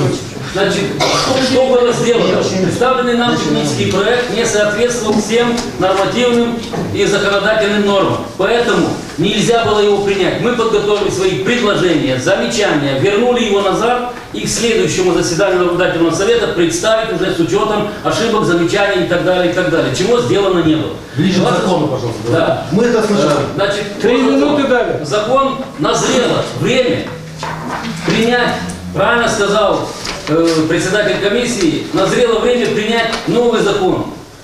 Сложнее редактировать и вносить изменения в закон какой-либо действующий, чем принять в новой редакции. Что, какие значит, незамечания, какие предложения были, мы вносили, мы работали в составе комиссии. Участники комиссии могут это подтвердить. Мы приняли участие. Многие наши, не тоже замечания, предложения более конкретно время были учтены. Поэтому я считаю, что принятие закона назрело время. И поэтому для того, чтобы разграничить все вот эти, то есть разделить и не возвращаться больше к вот этим разногласиям между наблюдательным советом, было конкретизировано в данном законе. И устраняются эти все недостатки. Поэтому я считаю, что закон подготовлен, и он подготовлен, нельзя сказать, что только комиссией. Здесь участвовали и общественность, и эксперты, и так далее. Поэтому мое мнение, все, спасибо. Можно принимать. Да. Уважаемые коллеги, не отвлекаться, только... ко второму чтению обычно идет постатейное голосование. Я учитывая, что с момента, когда мы передали в Президиум Народного собрания проект закона для утверждения и включения в повестку дня пленарного заседания, у нас постоянная комиссия приняла решение, что после того, как у вас дали, уже раздали это, после того, как если поступят новые предложения, после того, как мы передали в Президиум, то их оформить в виде таблиц поправок, принятых, согласованных, и таблиц поправок отклоненных постоянной комиссии. 26 февраля наша комиссия заседала, и часть этих поправок приняла, а часть предложенных поправок отклонила. И поэтому в процессе, когда будем, для начала по закону мы должны рассмотреть принятые поправки. И прежде чем пойдем по статьям, я бы сначала предложил, чтобы мы проголосовали за отклоненные поправки.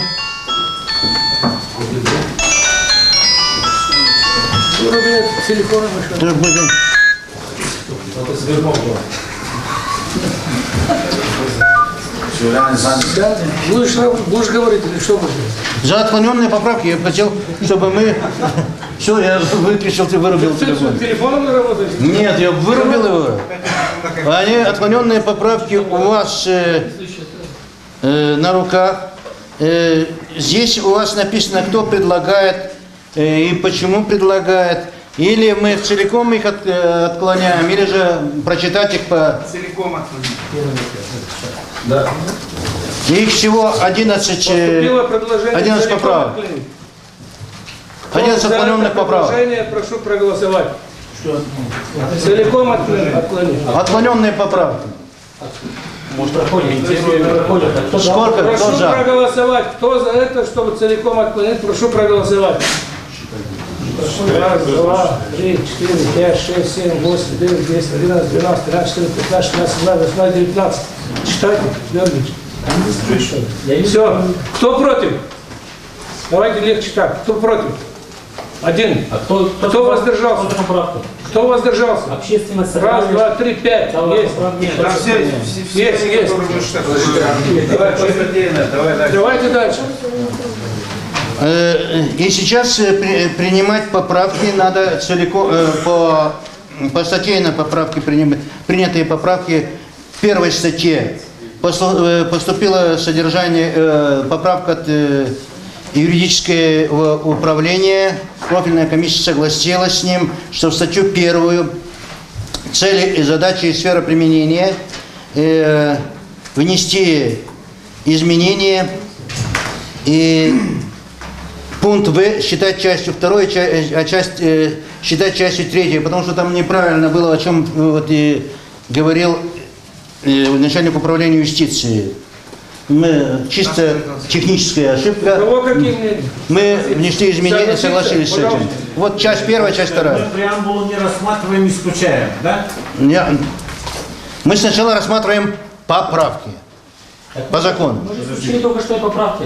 Нет, мы отклонили отклоненные. Есть таблица отклоненных поправок, коллега. Есть таблица поправок принятых. Иван Их намного больше. Давайте идем по закону. Давай по статейно пойдем. Одновременно, ну... Давайте вот где-то по статейно все. Ну хорошо, пойдем тогда. Хотя как не делается. Тогда, господин председатель, давайте тогда сделаем. Если идем по статейно, тогда будем одновременно и статью, и поправку, если имеется голосовка, чтобы пошли. Все, согласен. Ты так не делаешь, ну ладно. Для начала есть преамбула. Есть замечания, предложения к преамбуле. Может исключить преамбулу? Абсолютно не вклинивается в концепцию этого закона. Вклинивается? Иван Георгиевич, абсолютно. Важные вещи, но к этому закону имеющие такое же отношение к китайской стене. Георгий Ильич, уважаемый коллега. Какие будут другие мнения? Я могу объяснить, если не председатель. Значит, исключаем. Есть предложение исключить. Нет. Я такого же мнения придерживался, если вы помните, на комиссии. Но ну, дайте ответить сначала. Только быстрее, Иван Георгиевич. А то мы сейчас подождите, господин председатель. Коль мы приняли его... Коллега, вы не правы поскольку мы получаем с центральных органов власти, что мы не имеем права принимать закон о телевидении и радио. Мы этот закон неправомерно принимаем и так далее. Преамбула разъясняет, соответственно, разъясняет почему и как. Хоть она и не входит в закон как таковой, но она разъясняет и разъяснения, в принципе, нормальные. Представители ОБСЕ согласились с преамбулой. Никто не говорит с республики, что не имеет права. Ну как мы получили? Мы получили, Иван Петрович. Мы уже получили письмо, что мы не имеем права. Мы уже получили с коррупционного совета. Это не авторитет, извините. Георгий Георгиевич, комиссия настаивает, чтобы мы оставили это, потому что нельзя без преамбулы. Преамбула четко разъясняет, что и как, почему принимаем. Я считаю, что лучше его оставить. Что он мешает? Преамбула не касается этого закона. Ну чем она мешает, Георгий Георгиевич? Георгий Георгиевич, чем она мешает? Ну не имеет отношения... Почему не имеет? Смотрите, здесь написано, что Народное собрание, основная важность, необходимость практической реализации Республики Кай-Молдова, взятых на себя по ним обязательств, в том числе и в части неукоснительного соблюдения прав и полномочий АТО, Гагаузии. Георгиевич, у нас есть это, не читайте. Ну почему же тогда вы не хотите, что мы придерживаемся этих принципов? Комиссии. Кто за данное предложение? Прошу проголосовать, да. Против? Воздержался? Трое. Принято. Дальше. Статья 1. Сначала читаю поправку, что пункты... Да, у них у всех есть. А у вас поправки есть. Давайте вместе с поправкой тогда, часть 1. Имеются какие-то замечания? Согласиться? Да. Формулировку надо менять. Пожалуйста. Часть 2, то, что предложили поправку внести. Пункт В, да? Черным. Да. Посредством нормативных актов нельзя контролировать людей нормативными актами. Их можно использовать как средство, устанавливающее компетенции, полномочия. Очевидно, что контроль может осуществляться и на основании иных нормативных актов. Вот такой трактовки. Принимается? Осуществляется и иными нормативными актами. Но нельзя нормативными актами контролировать. Можно на основании... И иных. Согласен? И иных. Георгий Георгиевич согласен, с учетом замечаний Георгия Георгиевича. Кто за данную статью с изменениями и дополнениями Георгия Георгиевича, прошу проголосовать. Против? Воздержался? Трое. Принято. Статья 2. Имеется поправка. Я прошу вас посмотреть. Статья 2 это понятийный аппарат. Поправок очень много, поскольку мы согласились с мнениями даже эксперта, который выступал по телевидению и готовил проект кодекса новой Республики Молдова. Тут есть виртуальная реклама понятия. Поэтому комиссия считает, что эти... Какие мнения у них у всех есть на руках. Какие мнения? Поддерживает? Кто за данное предложение, прошу проголосовать. Голосуем?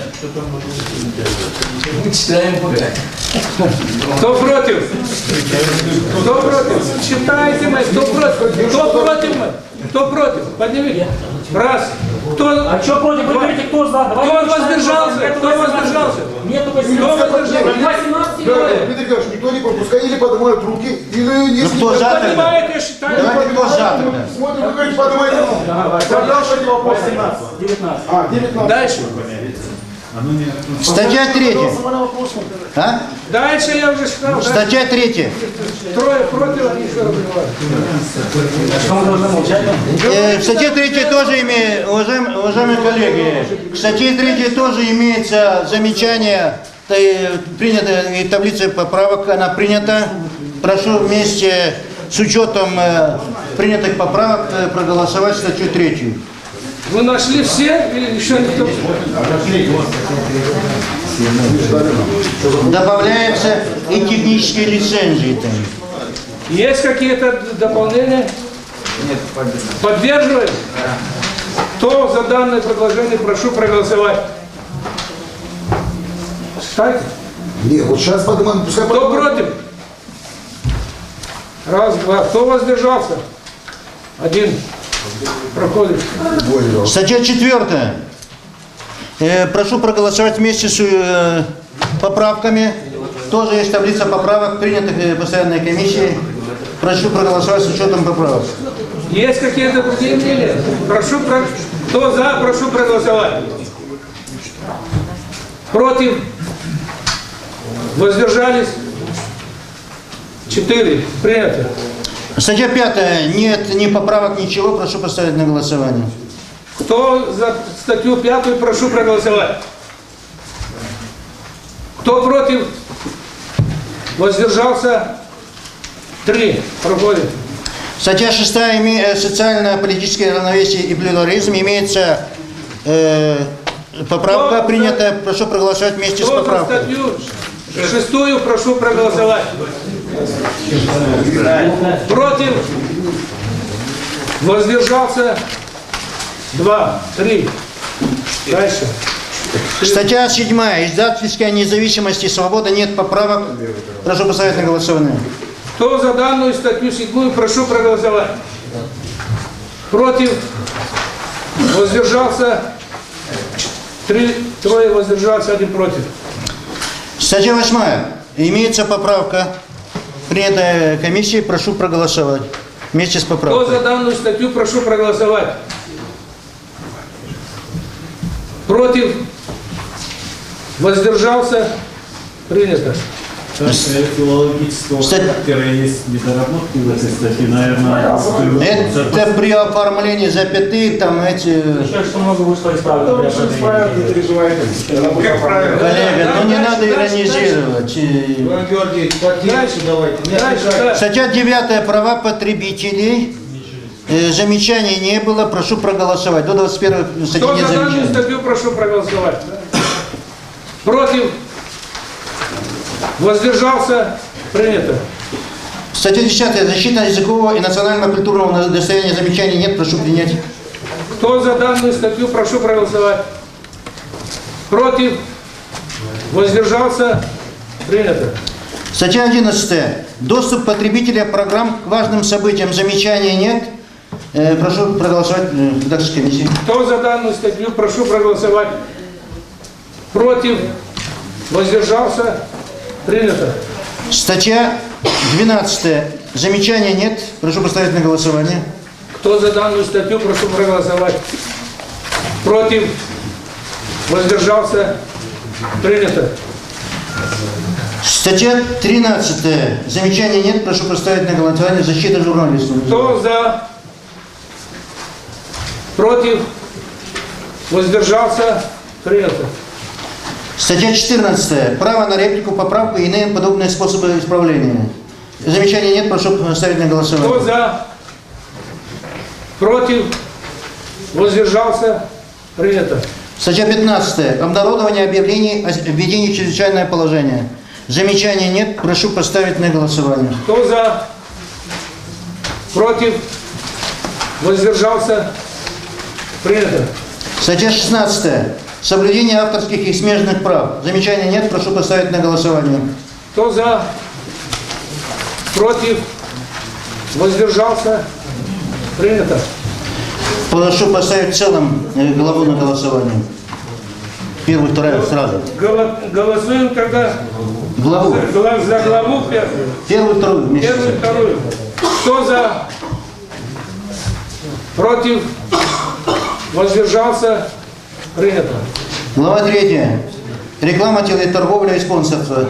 Статья 17. Замечания нет. Реклама и телеторговля. Замечаний нет. Прошу поставить на голосование. Кто за? Против? Воздержался? Принято. Статья 18. Замечаний нет. Требования к спонсируемым программам. Прошу поставить на голосование.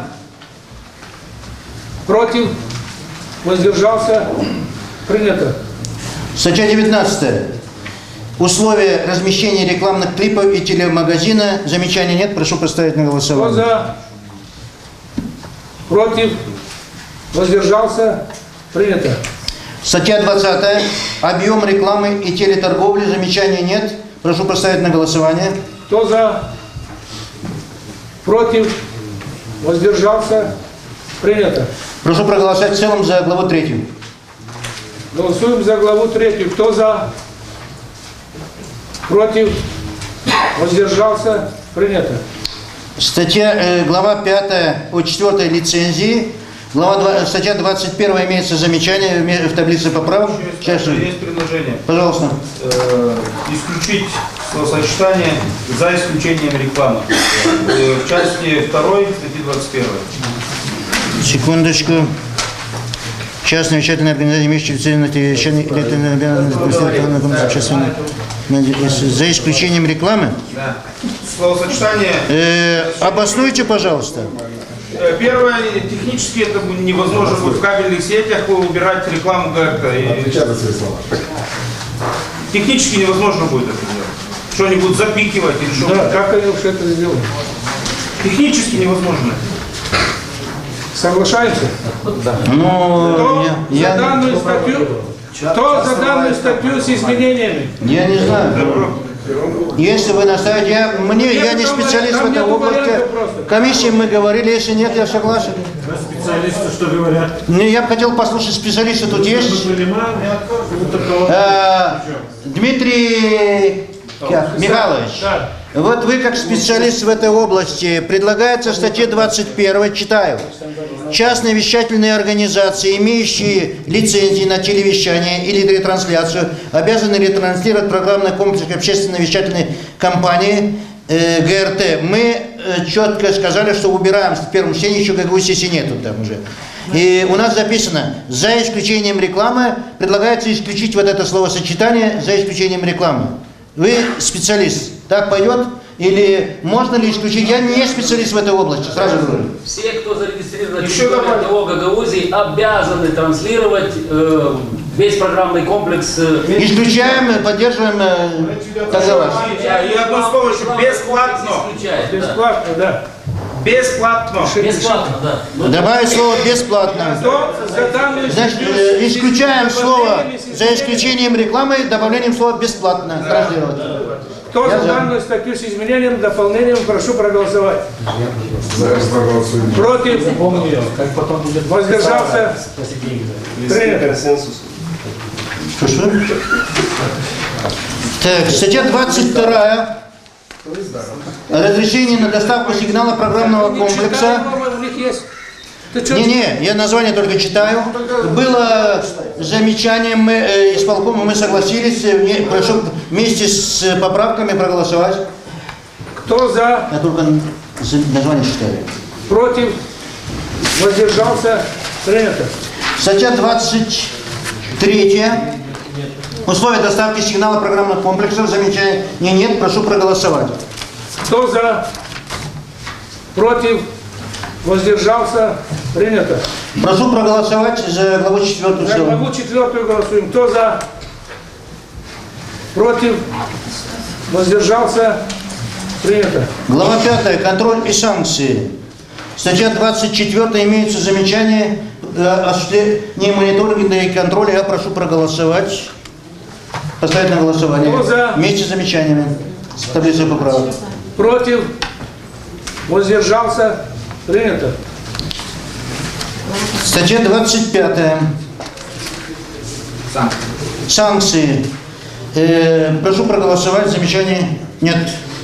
Кто за? Против? Воздержался? Принято. В целом за главу 5. Голосуем за главу 5. Кто за? Против? Воздержался? Принято. Глава 6. Общественная вещательная компания ГРТ, телерадиовещание Гагаузии, тогда так будет. Общественная вещательная компания ГРТ вместо Гагауз СИСИ будет Гагауз радио-телевизиону. Как и было. Как и было, да. Просто словосочетание радио и телевидение будут телерадиовещание. Потому что Кто это... за данную статью с изменениями, прошу голосовать. Против? Воздержался? Принято. Статья 27. У меня, Иван Георгиевич, есть предложение по статье 27, часть 1. Я предлагаю исключить часть 1 из-за нет надобности, во-первых. И во-вторых, во-вторых, есть возможность опять манипулировать денежными средствами под благими намерениями. переводы. Кому они нужны сегодня? Я считаю, что сегодня мы еще не созрели, это дорогостоящее оборудование. Но они обязаны быть. У нас функционирует 3 языка, насколько я знаю. Да, если не мы, то суд тогда... Уважаемые коллеги, я могу ответить, если не могу ответить. Везде. Ну, если нас дело, если нет. Господин председатель, я против, потому что комиссия это обсуждала. Это очень серьезная статья, потому что она призвана, чтобы обеспечивать функционирование, развитие гагаузского языка в том числе. И если, допустим, к этому времени, где закон... Прошу поставить на голосование в целом. Да. Иван Георгиевич, а почему к 2018 году? Ну поставьте к 2020-му. Нет, я спрашиваю, с чего просто первая попавшая цифра или есть какие-то аргументы? Нет аргументов. Нам предложили, когда участвовали представители, я вам, Георгий Георгиевич, коллега, участвовали представители, и в том числе и средств массовой информации и так далее. Давайте поставим к 2020 году. Я как специалист нету. Он в 18-м просто на пенсию уходит. Ну что вы говорите? Мне сказали, что я уйду далеко. Ну давайте поставим в 2020-м. Но дело в том, что никто не разработает к 2017 году, Георгий Георгиевич. Мы думали, когда соглашались на 2018 год, что за 2017 год специалисты будут работать над этим законом. Новые наблюдательные советы, специалисты будут работать. Все, мы уже и уточнят, и выйдут. На чем мы остановились? Если мы отодвинем далеко, то она не будет развиваться. Прошу поставить на голосование. Коллеги, знаете, чем кончится это дело? Изначально это дело узаконим.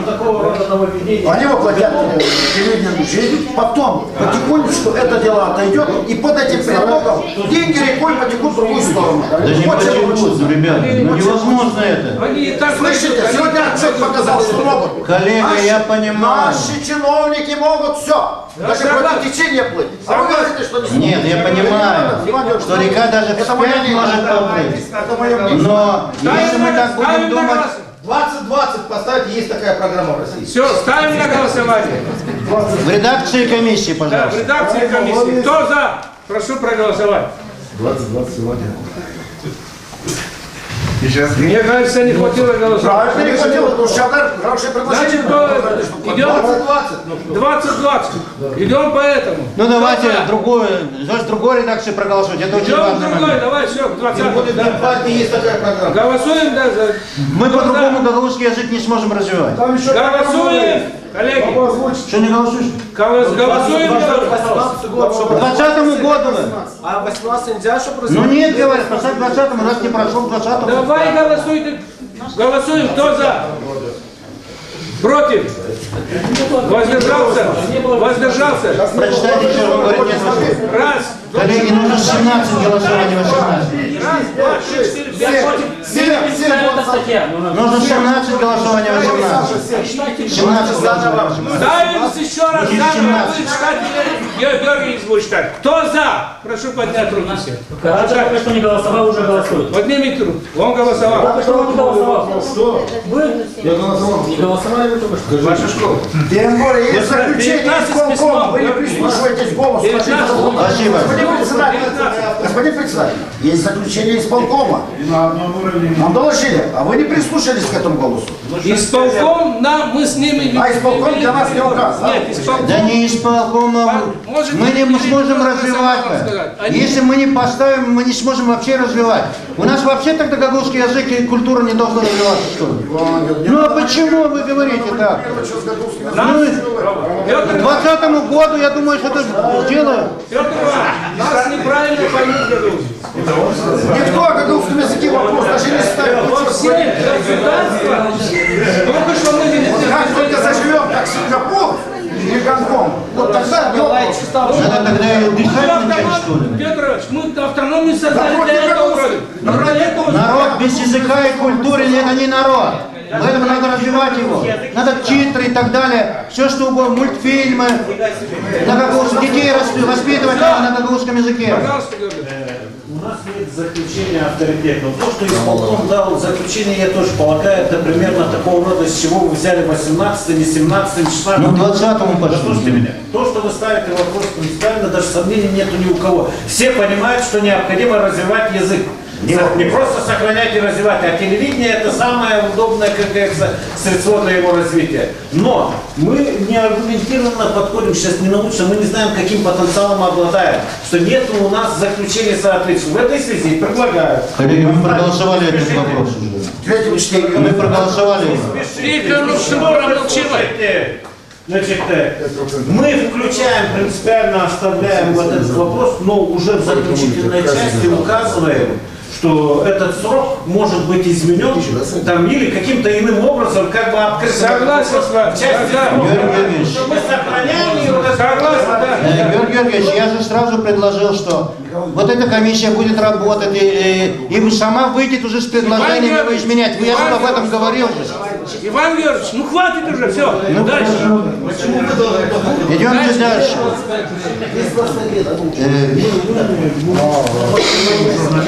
Статья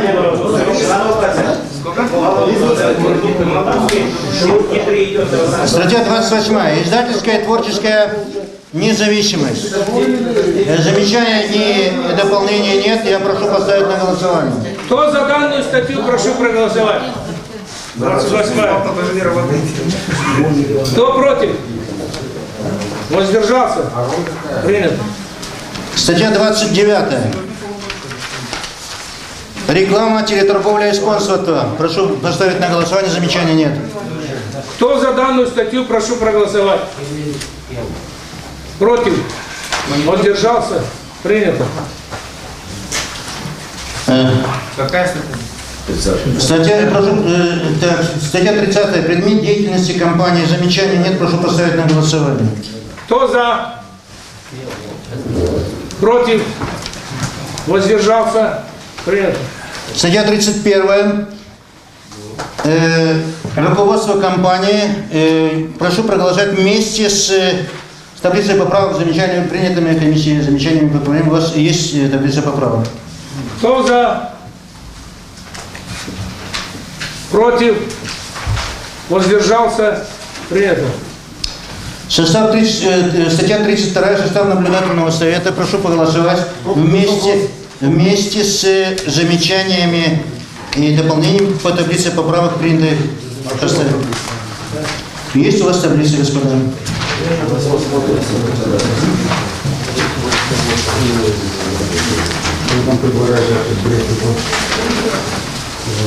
Ну, бред это не бред, коллега, это как раз нормально. Делать все будет прозрачно и работать все будет прекрасно. Нет, там это будет. Это тоже здесь есть. Я вообще предлагаю 14-ю, 15-ю, 16-ю убрать. Ну да, да. Что как это чего? 114. Я предлагаю, чего? 114, 15. Кого 14? Убрать вот если где размер ежемесячного вознаграждения секретаря, вот установлен так. А кто будет работать бесплатно полностью? А как они когда баллотировались наблюдатели, все бесплатно? Что значит? Я могу объяснить. Я понимаю, что вы хотите сестре зарплату. Да нет, страховальный секретарь. И надо, Олег, надо быть более... Дальше 16 статья. Дальше 5%. А средний заработок. Вот, Михайлович, сколько у нас средняя заработок? 4505% это сколько? 225 лет. Все депутаты народного собрания за каждое заседание не получают. Только именно можно вообще ничего. У меня голос такой. Уважаемые коллеги, давайте вы предложение вносите. Предложение вносите, потому что мы с вами уже видим, что мы изменили немного им обязанности. И кто-то должен работать? Или мы хотим опять запустить так, чтобы все? Виктор Георгиевич, я помню в прошлый раз, когда мы утверждали наблюдательный совет, вы знаете, сколько желающих было? Они знали, куда идут. И они знали, что идут бесплатно работать. Благо русского народа мне один товарищ сказал. Не, одну секунду, он мне сказал, нам нужен там порядок. А вы сейчас, как матросов на амбразуру кидаетесь. Почему это 300 лет? На каком основании? Что это за средняя зарплата? Конечно. Не, одну секунду. Что за зарплата? 2 оклада средняя. Что за средняя у нас? Среднюю можно подогнать сегодня Под 15 тысяч. Это невозможно, коллеги. Я могу объяснить.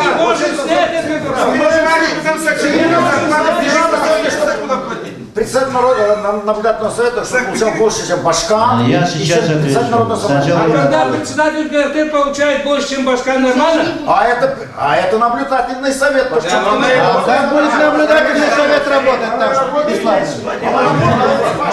Я могу объяснить, согласно регламенту я должен ответить. Коллеги, дайте отвечу. Не, фиксировано 50 лет. 50 лет можно. А чего мало? Нет, мало этого. Давайте сделаем так. Мало этого.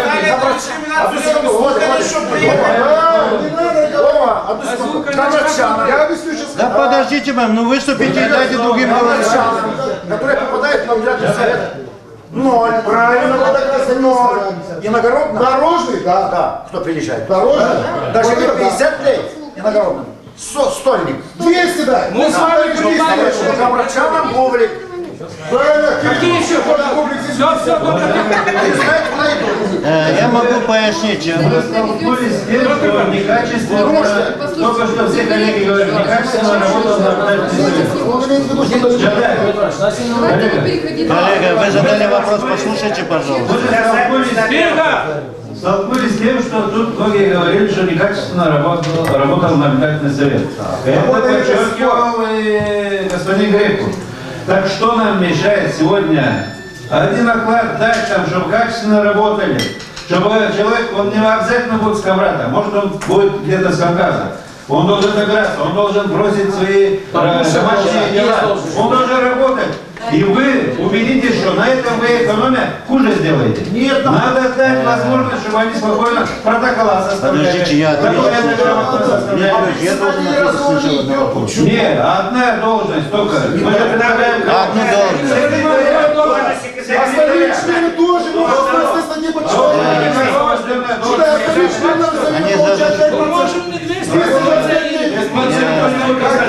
Да подождите вы. Подождите, дайте мне ответить согласно закону, я должен отвечать на вопрос. Уважаемые коллеги, давайте остановимся на том, чтобы это была, скажем, золотая середина. Одну заработную плату мы выделим секретарю или председателю, кто будет работать, и на выезда где-то, наверное, 100 лет, потому что мы с вами 100 получаем. Вы проезжаете. Но это будет неправильно, если... Это не хватит 100, пускай будет 100. Раз мы 100, депутаты получают 100? 150. Тогда, извините, я не получаю. Но надо отметить цифру конкретную. 150, мы говорим. И зарплату, которую... Секретаря одну заработную. Ну, они когда шли, все бесплатно шли. Ну, все, мы остановились на одной заработной плате и по 150 лет. Кто за данное предложение, прошу проголосовать. По закону я должен пояснить. Ну что, давай поясняй. Мы, когда выступал с Кишинева приехали, они настаивали, чтобы представители наблюдательного совета Кишинева настаивали, чтобы мы установили заработную плату всем членам наблюдательного совета, поскольку никто не будет так работать. Когда коллега начинает говорить, что вот хотели, если хотят, пусть работают бесплатно и так далее, надо понять одно, что мы сейчас создаем орган, который призван на будущее исключить то, к чему мы сейчас пришли. Уже сказали. Уже мы определились. Одна заработная плата. Михайлович, сколько стоит одна? Иван Георгиевич, мы же говорим с вами, что делает Кишинев, нам не интересно. Мы здесь. Иван Георгиевич, реплика, вы, когда вам выгодно, вы говорите, Кишинев нам не указ. Да, теперь вам Кишинев указ. Да, мы отказались от этого. Мы согласились, чтобы только одну единицу. Ну давайте эту заработную плату. Вот здесь начальник экономики сейчас нам разъяснит, чтобы мы опять не натворили, говорится, чудес в этой 150 лет. Так, будьте добры. Не спешите. Не, имеется в виду секретарю. Средняя заработная плата в Республике Молдова 4500. По Гагаузии 3800. Вот видите, Средняя заработная плата, когда мы хотим кого-то квалифицировать или делать, исходим из минимальной заработной платы 1900. Если мы хотим премировать человека, мы говорим ему о средней заработной плате в сфере экономики. Потому что если мы квалифицируем единицу секретаря, мы должны исходить из минимальной заработной платы 1900 и, соответственно, увеличение... Тогда давайте установим 4500 и все. Надо цифру, чтобы не было этих всех. 3800 давайте. 3800 должен быть для секретаря. Я думаю, что в районе 4000 рублей. 4500 на законе Вот ты пускай даже спалятся,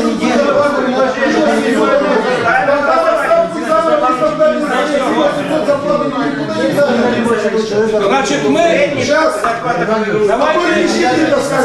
давайте мы остановимся, коль мы в Гагаузии. Твердую зарплату. Иван Георгиевич, коль мы находимся в Гагаузии, мы идем по средней заработной плате в Гагаузии. 3800. Все. Не пишем без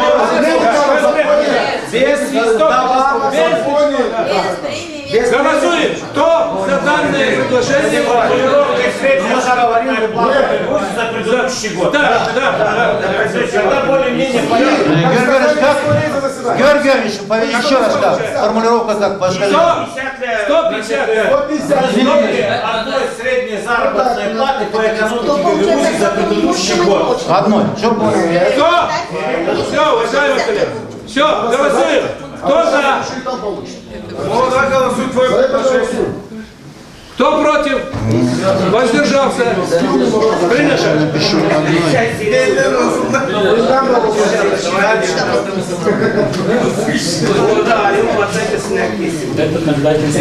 И 150?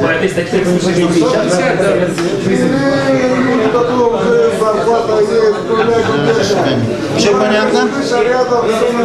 Понятно, вопросов нет.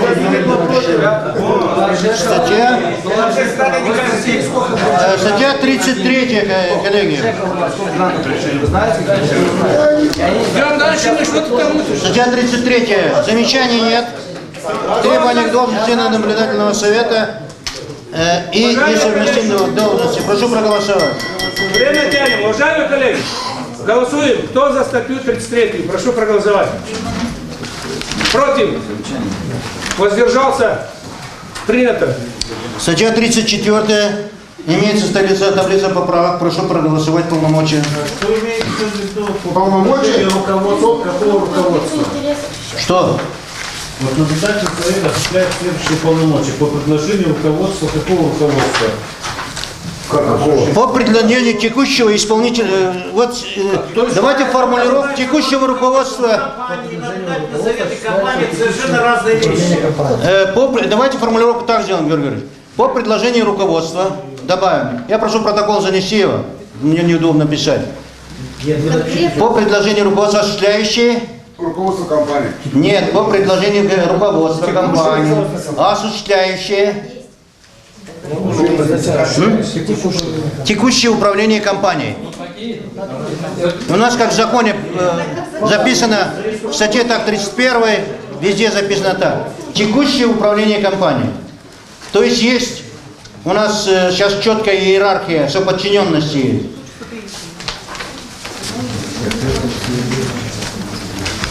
Прошу поставить на голосование. Ставим на голосование. Пожалуйста. Я бы хотел еще немножко не сократить его, также убрать. Техника. А также собственные инициативы, то есть получается... Что? 48 раз повторяется по предложению руководства, и потом осуществляется текущее, как говорится... Текущее руководство. Георгий Георгиевич, а по-другому как сделать? Так скопировали. Ну предложите, Георгий, предложите вы. Понимаете, легко критиковать. У вас было, Георгий Георгиевич, у вас же оно было 2 месяца. Пожалуйста. Я согласен, но давайте напишем по предложению руководства двоеточие перечислять, что делать. Иван Георгиевич, подождите. Пожалуйста, просто. Да. Убрать немножко отсюда, а также по собственной инициативе, то есть убрать собственную инициативу наблюдательного совета по внесению и изменению функционирования, а также регламента и других документов. Регламент ее... Так, что наблюдательный совет в момент утверждения может то есть, выдвинуть свою инициативу. Ну, конечно. А что она? Вот смотрите, мы утверждаем представленный бюджет исполкомом Гагаузии. Мы что, не вносим свои предложения, коррективы, что ли? Тогда у нас опять будут разногласия. Тогда что, опять будут разногласия тогда? Он самый коллегиальный орган, самый большой. Это коллегиальный орган, она представляет и все. Так должно быть. Это не только у нас, мы практически, коллега смеется, что мы скопировали. Некоторые моменты, да, скопировали. А почему изобретать велосипед, когда он изобретен уже? Это что, стыдно что ли? С российских скопировали. Давай голосуем. Давай. Ставим на голосование. Кто за данную статью, прошу может скорректировать, коллега. Иван Георгиевич, голосуем. Кто за? Против? Воздержался? Принято.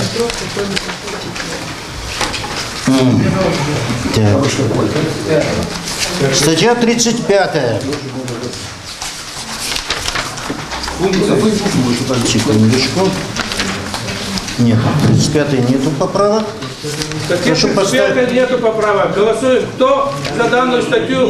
Прошу проголосовать. Против?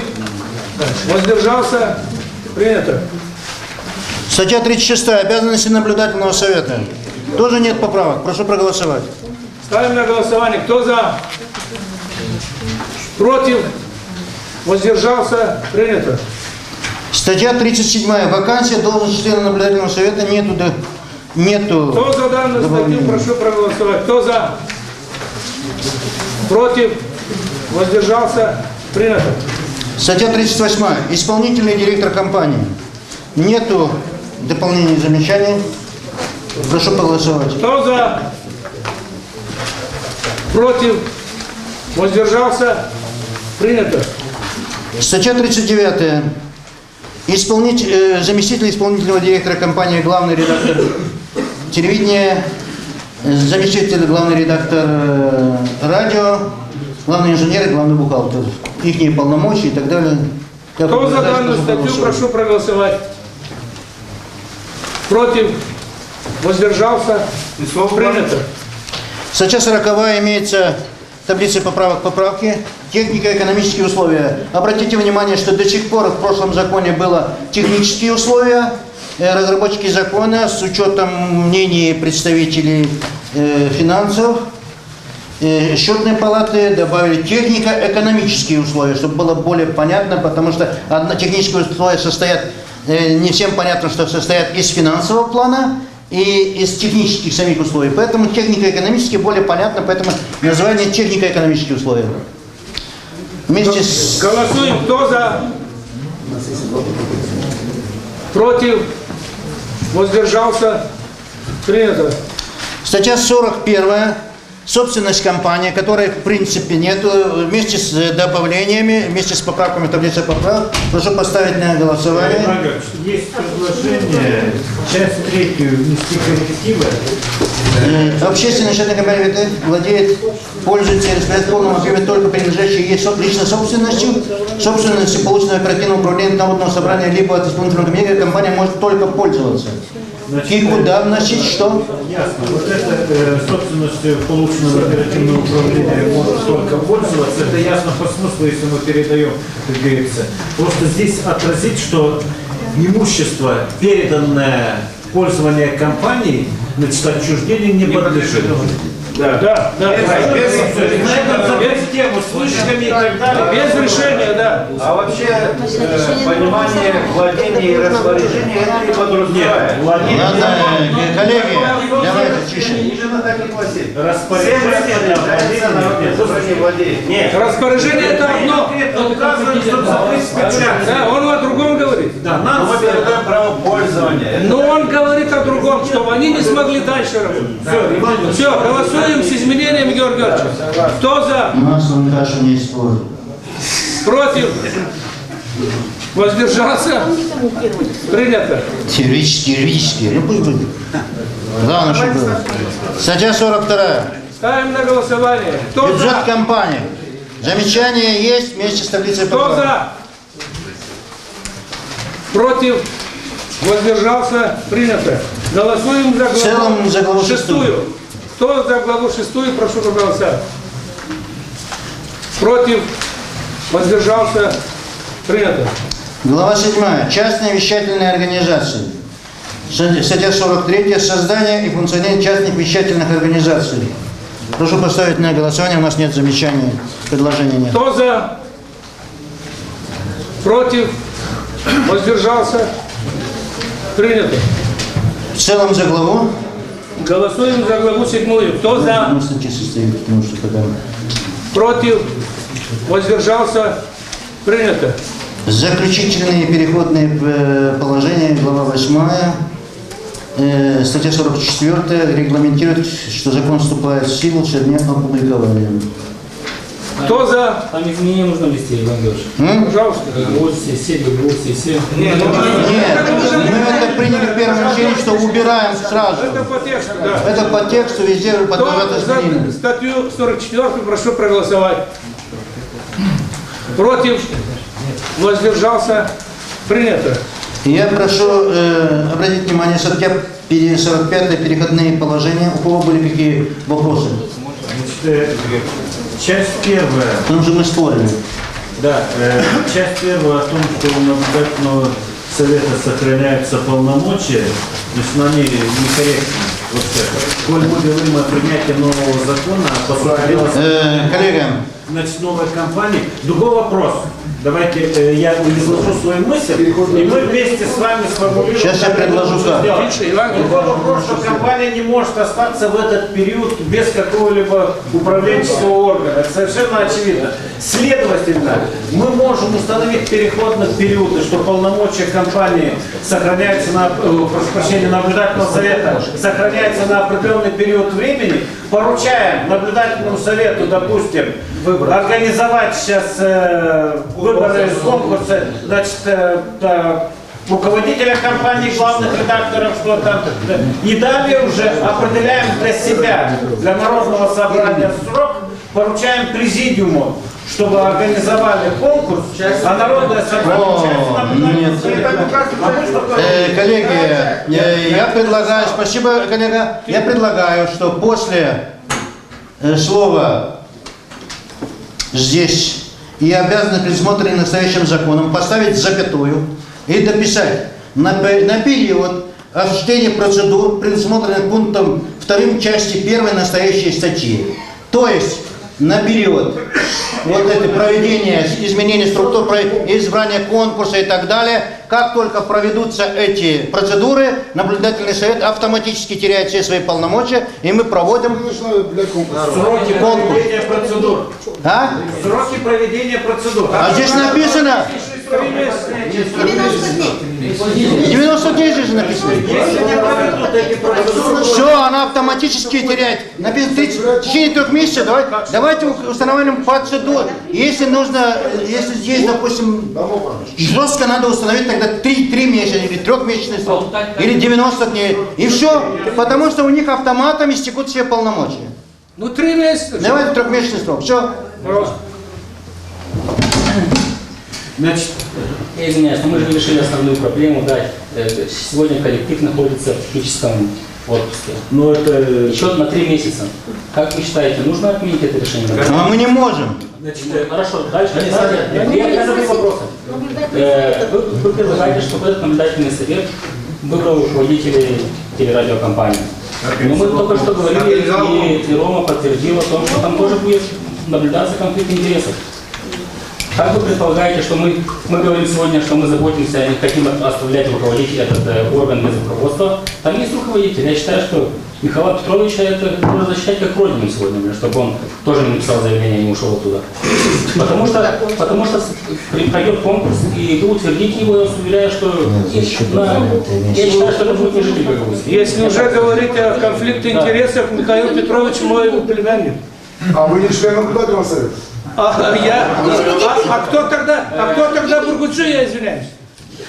Ну он старше меня, да? А она член наблюдательного совета? Вот она где? Она член наблюдательного совета? Да, он здесь работает. Коллеги, я могу вам сказать, что Народное собрание не имеет права отменять решение наблюдательного совета. Это общественная, а не государственная компания. Мы не можем отправлять всех в отставку, есть закон. Действует закон, пока не примется новый закон, действует старый закон. Вы предлагали в прошлый раз, слава богу, что не прошел вопрос оставить компанию без финансирования. не поддержали депутаты. Второй вопрос, сейчас поддержали в отпуск отправили технические это самое. Какие вопросы, вот вы принимаете закон, сейчас примите, проголосуйте за него 18 человек. Какие вопросы вы решите? В объяснениях написано, что как только представить, я читал просто, коллега, там написано, что как только председатель компании представит требуемую наблюдательным советом информацию, оно будет отменено, это их решение. Мы не можем вмешиваться туда, но чисто юридически не можем вмешиваться. Иван Ильич, когда вам не нужно, вы вмешиваетесь везде, куда не нужно. Коллега, рекомендовать можем, но вмешиваться не можем. Так давайте рекомендуем. Это равносильно, что мы можем рекомендовать прокурору вынести кого-то из-под стражи. Временно на 3 месяца назначить временно исполняющего. Мы не можем этого делать. Мы не можем. И вообще временное правительство. Мы не можем влезать. А я думаю, что если... Иван Данилович, пожалуйста. Уважаемые коллеги, давайте мы дадим хорошую такую рекомендацию, чтобы они изменили и действительно открыли пусть или не работают. И во второй части, если дальше идут по закону, то есть есть одно предложение уже наблюдательному совету. Наблюдательный совет один не может регистрировать, он не имеет права подписи. Написать наблюдательному совету и администратору, который сейчас назначен. Да нету администраторов при общественной компании, мой дорогой коллега. Директор не будет, наблюдательный совет может печатать. Его будет руководить. Его будет, Да он и так будет делать. Иван Георгиевич, дайте его человек вам Иван Георгиевич правильно говорит, он не так будет руководить, но этот совет, он же тоже живой орган. Они не могут делать ничего не Мы же договорились на 3 месяца, и все. А мы здесь сейчас время теряем. Ставим на голосование? Кто за данное? Часть второй мы... Нет, оставляем? Что именно? Остается или нет? Нет, наперед проведение этих процедур. Конечно. Часть вторая зачем? Объясните мне. Выбирать. Народное собрание, народному собранию дают 3 месяца привести в состав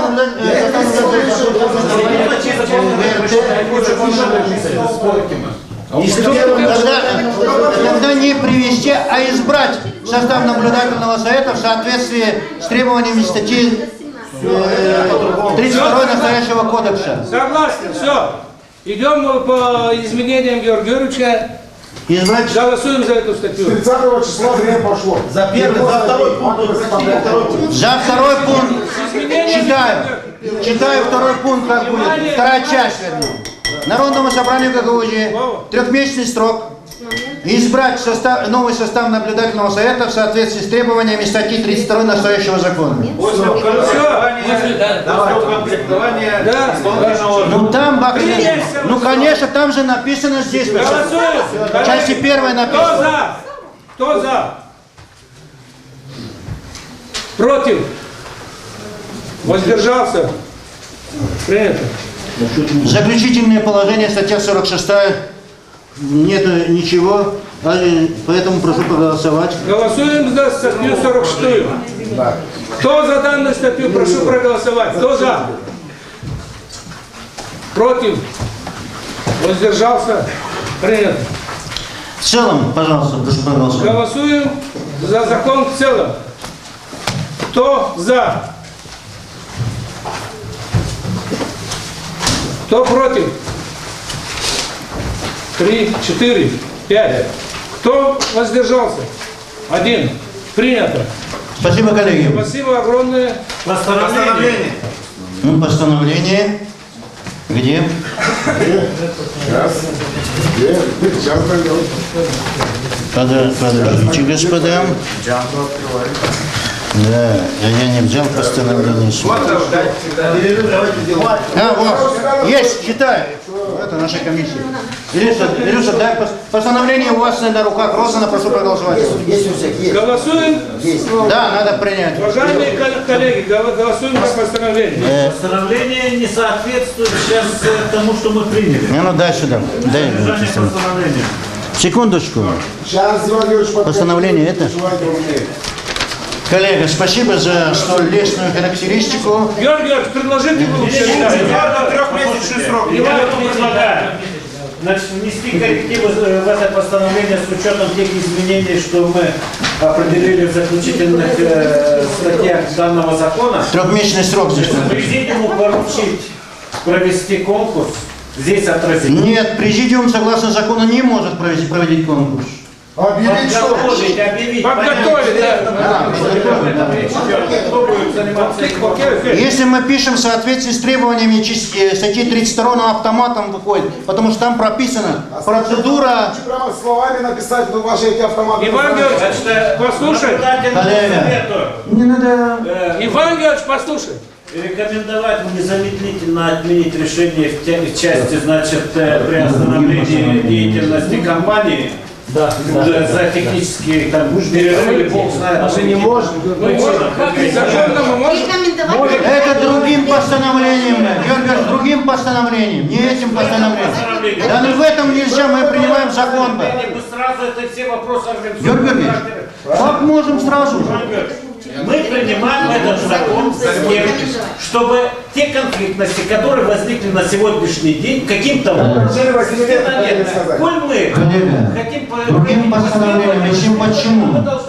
Мы что, обсуждали, когда принимали этот закон? Обсуждали проблемы, которые принял этот наблюдательный совет, что ли? А в связи с чем мы приняли новый закон? Подождите, мы приняли новый закон. Другим постановлением, пожалуйста, подготовьте другое постановление, я буду голосовать. Почему вы хотите, чтобы нас потом был повод отменить, что ли? Другим постановлением отдельно. Георгиевич, какая разница, мы принимаем отдельное постановление? Я тоже не могу понять. Ну все, принимаем, я за другим постановлением. Это закон. И еще одно предложение. При любых обстоятельствах наблюдательный совет хорошо-плохо, но тем не менее отработал определенный срок времени. Возможно, часть из них вновь будут баллотироваться и избраны поддержку. Но, тем не менее, было бы абсолютно корректно, наверное, со всех точек зрения предложить наблюдательному совету на следующем заседании отчитаться о проделанном. И написать сразу заявление. Нет, ну, это было бы Мы голосуем за постановление, которое высказался Георгий Георгиевич, законодательное, и потом сразу проголосуем за рекомендацию. Кто за? Иван Георгиевич, кто за? Прошу проголосовать. Голосуем? Да. Против? Воздержался? 3, 4. Принято. Спасибо. Голосуем, значит, еще за одно постановление, то, что мы с вами договорились. Значит, рекомендовать наблюдательному совету отменить свое решение. Так это будет? Да, отменить свое решение. И дополнительно отчитаться все решают сами. Отчитаться они могут сами, но дайте сначала слово исполняющему обязанности Дмитрию Юрьевичу. Пожалуйста. Может предложить формулировку лучше. Миша не может исполнять, потому что это полномочия наблюдательного совета. Еще одно конкретно сделали, это мотивирует. А как Миша может быть? Полномочия только наблюдательного совета назначать Слушайте, человек. Чем было вызвано принятие решения о техническом простое? В связи с систематическим отсутствием отчетов, явки и возникших всех проблем, технический перерыв этот может быть прекращен через неделю, через 3 дня, через 5 после получения отчетов и всех требуемых документов от исполняющего обязанности. Если сегодня госпожа Харламенко заявила, что ушла в отставку, хотя подтверждения нет, то исполняющий обязанности должен выполнить все эти функции, и в таком случае прекращается всякий технический вопрос. Я исполняющий обязанности. Нет. Нет. Сегодня назначили его исполняющим обязанностью. Значит, будет. Коллеги, согласно закону, который пока действует, только наблюдательный совет имеет право назначать исполняющим обязанности. Голосуем? Давайте голосуем за В любом случае мы голосуем, рекомендуем. Рекомендуем. Пока нету, там будет разбираться наблюдатель. Есть порядок. Давайте закроем нашу тему. Дайте мне до конца высказать, чтобы вас не вводить в заблуждение. Давайте мы не будем сейчас говорить об этом. Давайте мы сейчас пока голосуем за рекомендацию. Голосуем за постановление, которое рекомендуем, и потом отчитывается наблюдательный совет на следующем заседании. Соответственно, закон. Кто за? Против? Воздержался? Принято. Правильно! Правильно! Что вчера вечером было решить? Иван Георгиевич, все, спасибо. Спасибо, господа.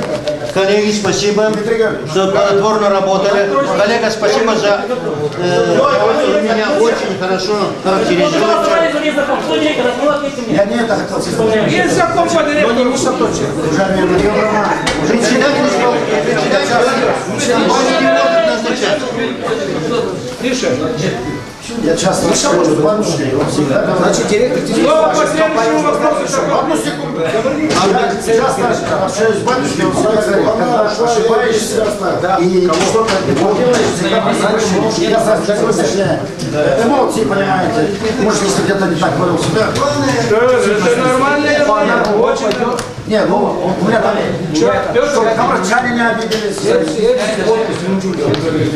Я думаю, что все. Внимание, ребят. Уважаемые коллеги, в адрес Народного собрания исполком предложил проект постановления, то есть постановление принято исполкомом за номером 24/3 от 25 ноября 2015 года о принятии в собственность от ООО «Гагаузия» земельного участка. Речь идет о земельном участке площадью 5 гектаров земли для строительства общеобразовательного комплекса имени Эрдогана. Если вы помните, мы предоставляли площадь в районе, в сторону Кантемира, с правой стороны от дороги, но этот участок дороги им не понравился, они его отбраковали, можно сказать, и совместно с исполкомом Гагаузии, с Примарией, они выявили другой наиболее подходящий участок для строительства. Это напротив Камрадского озера. И мы написали в адрес Примарии тоже запрос. Они подтвердили, дали нам, предоставили решение Примарии о передаче земельного участка в публичную собственность от ООО «Гагаузии», коим они решили передать безвозмездно земельный участок площадью 5 гектаров. Оно имеет сельскохозяйственное назначение, значит, из публичной собственности частной сферы муниципии Камрад в публичную собственность от ООО «Гагаузия», расположенной в муниципии Камрад, для строительства общеобразовательного комплекса имени Таипа Реджепа Эрдогана. Значит, я думаю, что у вас у всех есть... Здесь вопросов, наверное, никаких возникает. Мы в своем постановлении, мы предлагаем исполкому обратиться в правительство для того, чтобы изменить назначение земли. Внимание! Сразу указали. А уже указали же, есть. Внимание! Мы должны дать полномочия исполкому для обращения в... Слышно? Да, есть еще, пожалуйста. Уважаемые коллеги, ничего против не имею, я буду голосовать за. Я бы просто попросил, чтобы здесь было, чтобы мы исполком изучил вопрос, чтобы это был Гагаузско-турецкий лицей, потому что той тенденции, что сейчас у нас идет, я боюсь, что у нас все дети не будет детей. И понятна ситуация. Я думаю, исполком будет работать. Поэтому изучить вопрос по переименованию в Гагаузско-турецкий лицей. Поняли, поддерживаем. Главное, пусть построят, а потом... Кто за? Кто за? Хорошо. Против? Воздержался? Принято. Следующий тоже. Следующий вопрос, уважаемые коллеги. Исполком Гагаузии. Внимание, пожалуйста. Исполком Гагаузии обратился в адрес Народного собрания Гагаузии от 25 февраля 2016 года. Нет тут внесения изменений. Первый раз предложили, значит, чуть ранее проект постановления, коим назначили представителей государства в акционерных обществах АО «Чадыр Петрол», АО «Волконечный Петрол», ИЛАЧ-50, АО «Буджак» и ООО «Томай Фарм». У вас все бумаги на руках. Поддерживаем исполком. Думаю, Кто что за надо данное поддержать. предложение, прошу проголосовать. Против? Воздержался? Принято. По следующему вопросу. Можно с места? Давайте быстрее. На трибуну. Не надо, давай с места. Так быстро не получится, Петрович, как вы. Так быстро не получится. Ну пусть на трибуну, или на трибуну вызывают. Я сделаю пару спринтов, тебе как раз.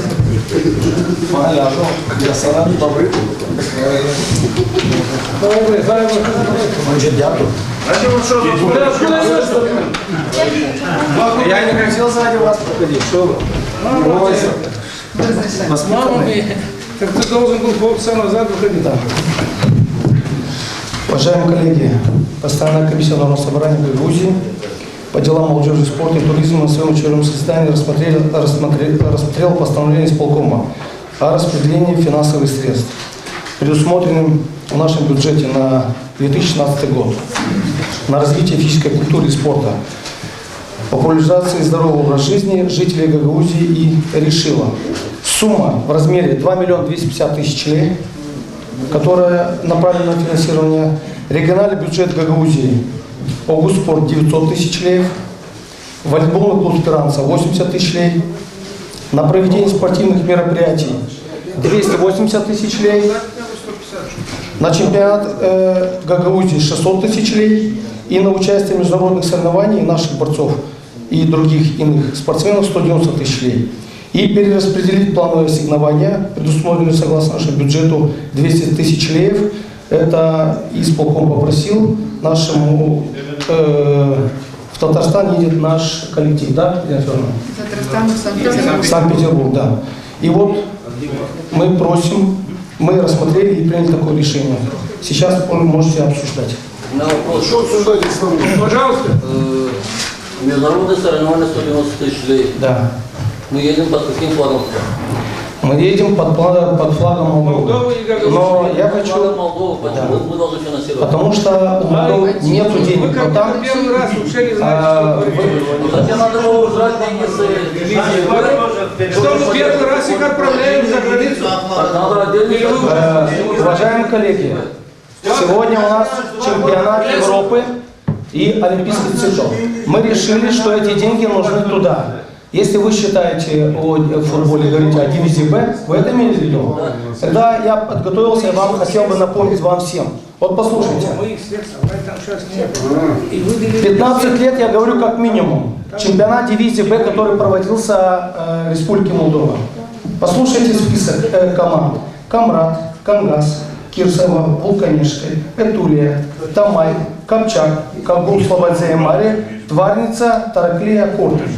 Тварница, Тараклея, Кортен уже их 10 лет нету. Слободзея, Маре только сейчас, 4 года как пришла.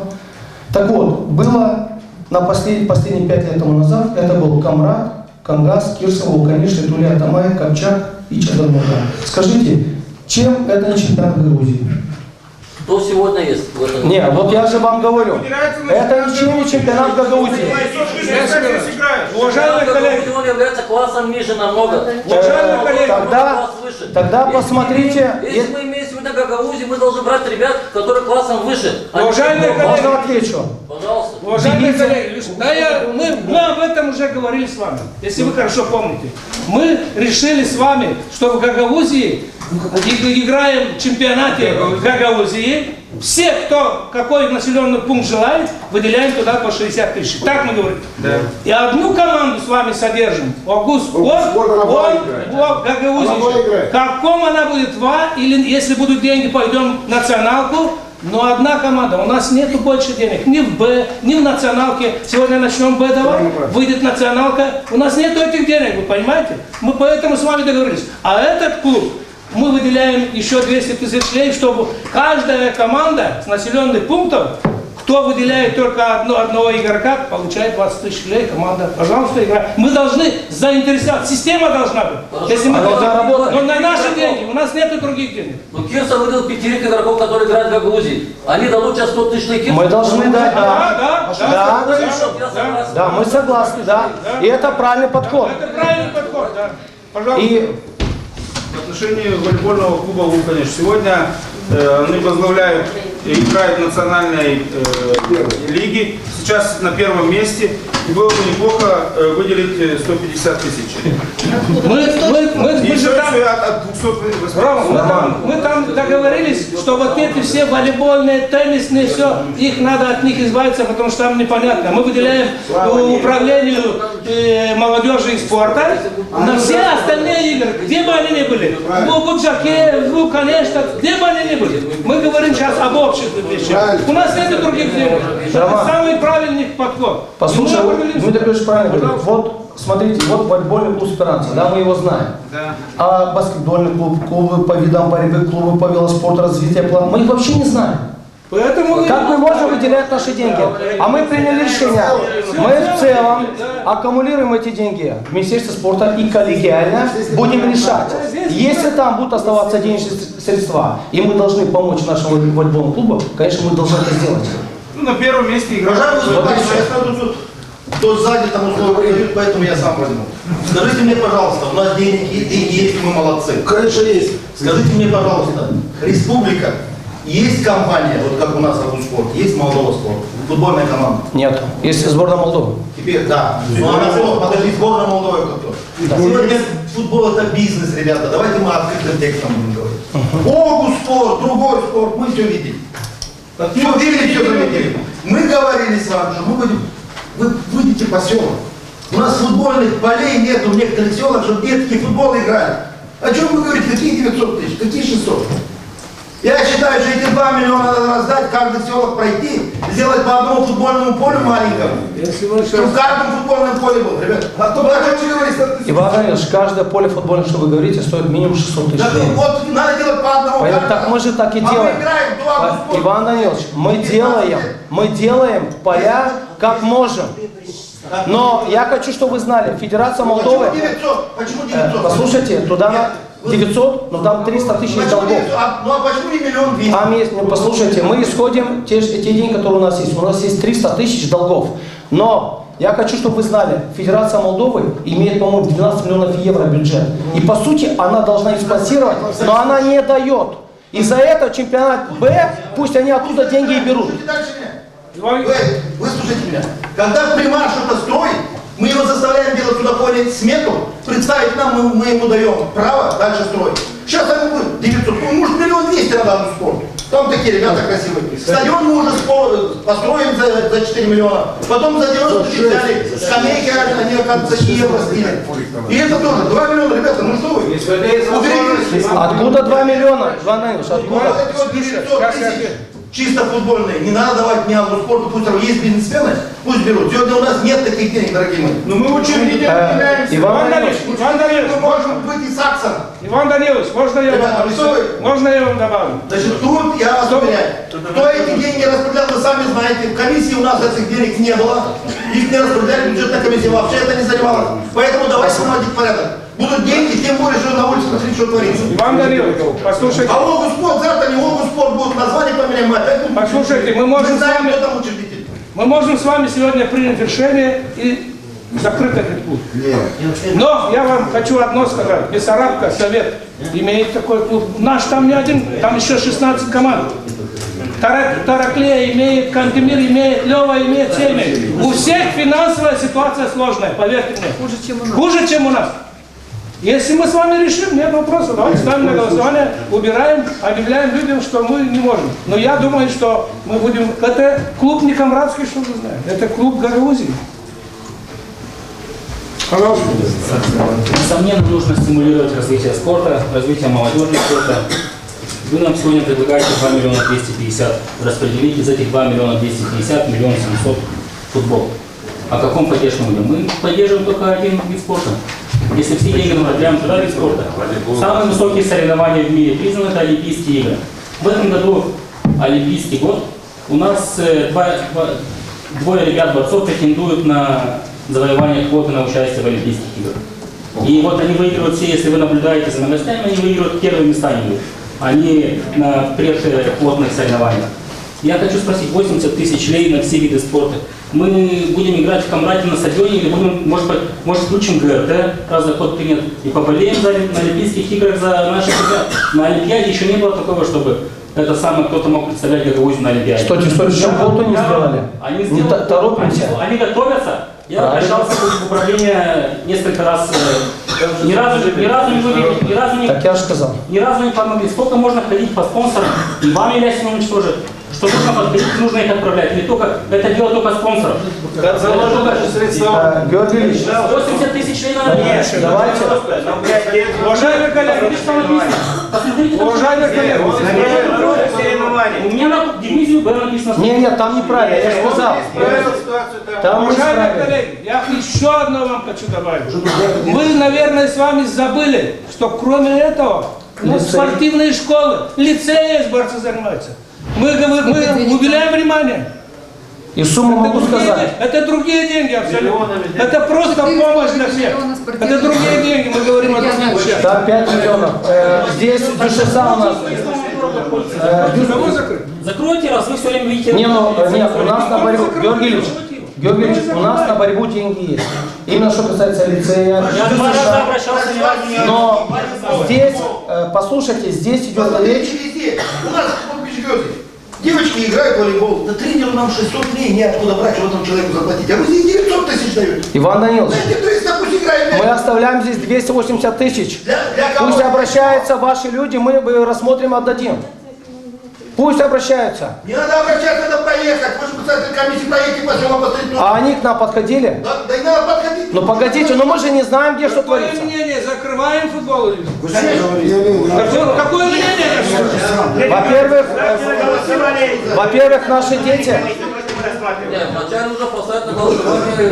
Иван Данилович, наши дети будут стремиться, то, что чемпионат Гагаузии, в нашу первую команду. И нам более ничего пока не нужно делать. Негде играть в футбол. Как он будет стремиться, ему в футбол негде играть? Камни вот такие. Мы, послушайте, Иван Данилович, мы выделяем 60 тысяч.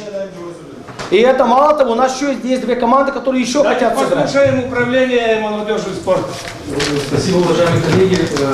По поводу, что нет спортивных полей. Мы это в процессе. Мы в прошлом году открыли около 4 полей. Это поэтапно. Чтобы вы представьте, мы плотно сотрудничаем с Федерацией футбола. Там очередь огромная. Но с учетом того, что есть хорошие отношения с Башканом, с Народным собранием, они нас включают вне очереди. И в этом году, вот на подходе Киритунга, и в ряде... А Шалтай на подходе? Максим, там находится наш список с федерацией. Если вы это знаете, там находится еще у нас 12 полей. И все, у нас в каждом населенном пункте будут футбольные площадки. Это раз. Второе, по поводу мероприятий, все мероприятия, которые с вашими примарами, которые и вы, депутаты Народного собрания, которые подали календарный план мероприятий, они все включены, и мы же знаете, что всем помогаем на все ваши мероприятия. На все ваши мероприятия, которые вы заявляете, оказать помощь там. Сейчас в Кандазе 11 числа будет турнир памяти учителя. И все, кто обращается, мы все стараемся помочь и всем помогаем. Поэтому это большой объем по спортивным площадкам, но работа определенно проводится, но это делается. Коллеги, я прошу вас поддержать. Ставим на голосование. Ставим на голосование.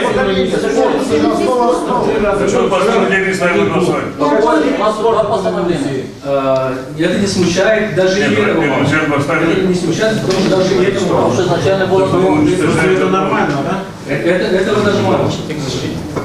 Спросил, смущает? Нет, почему такая диспропорция? Один больше в несколько раз, чем все виды спорта. Можно я скажу, Георгий Ильич, послушайте, что я хотел. Георгий Ильич, вам тоже. Вы имеете в виду то, что 900 тысяч? Во-первых, там у нас есть 300 тысяч долгов, это раз. Во-вторых, этот клуб является полупрофессиональным. Остальные все клубы, что касается дивизии Б, то, что говорил наш коллега, что касается чемпионата Гагаузии, это не профессиональный и не пол, это просто любительский клубы. Наша задача какая? Чтобы наши дети были заняты хоть каким-то видом спорта. Борьба – это очень тяжелый вид спорта. Туда приходят единицы. Почему? Потому что в борьбе должен быть сильный характер. А футбол он такой, бросил, побегал, ушел, пришел другой. Вот я думаю, что наша задача заключается в том, чтобы наши дети были там. Самое главное не сказали. В футбольной команде минимум 25 человек. А там и есть. Это команда, это, конечно, это там команда. не борец.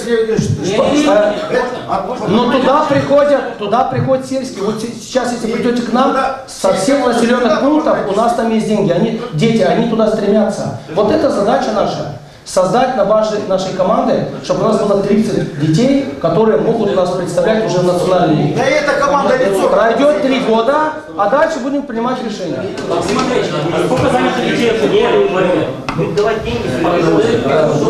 Во всех спортивных школах там есть секция борьбы и виды борьбы. Там хорошо, примерно сколько в футболе детей, сколько в борьбе? В футболе в 5 раз больше. в футболе больше. В разы больше. В разы больше. Ну, уважаемые коллеги, футбол, я в одно время тоже думал, это огромные деньги на футбол идут, лучше борьбой, волейболом, чем-то там заниматься. Но потом, вы и сами уже знаете, футбол это массовая игра.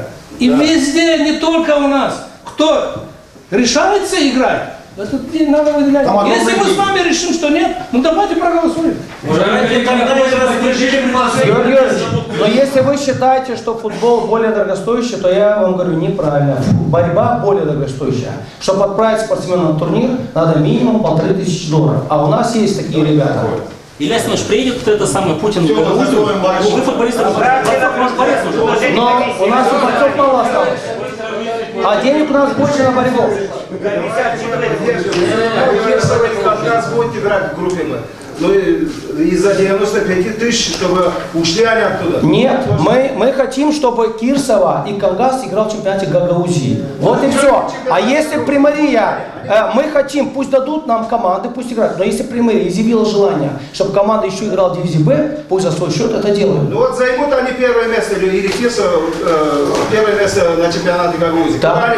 И еще раз я вам говорю, никуда они не пойдут. Мы детей будем брать в первую команду. Будем из Кирсова брать цену. Да, и будем платить им за это. Там же класс ниже. Где класс ниже? В чемпионате Гагаузии. Еще раз, любые команды, которые в дивизии Б, они любительские. Понимаете, любительские и наши. Тогда мы начнем в каждом населенном пункте делать по одной команде профессиональной. Тогда что будем делать?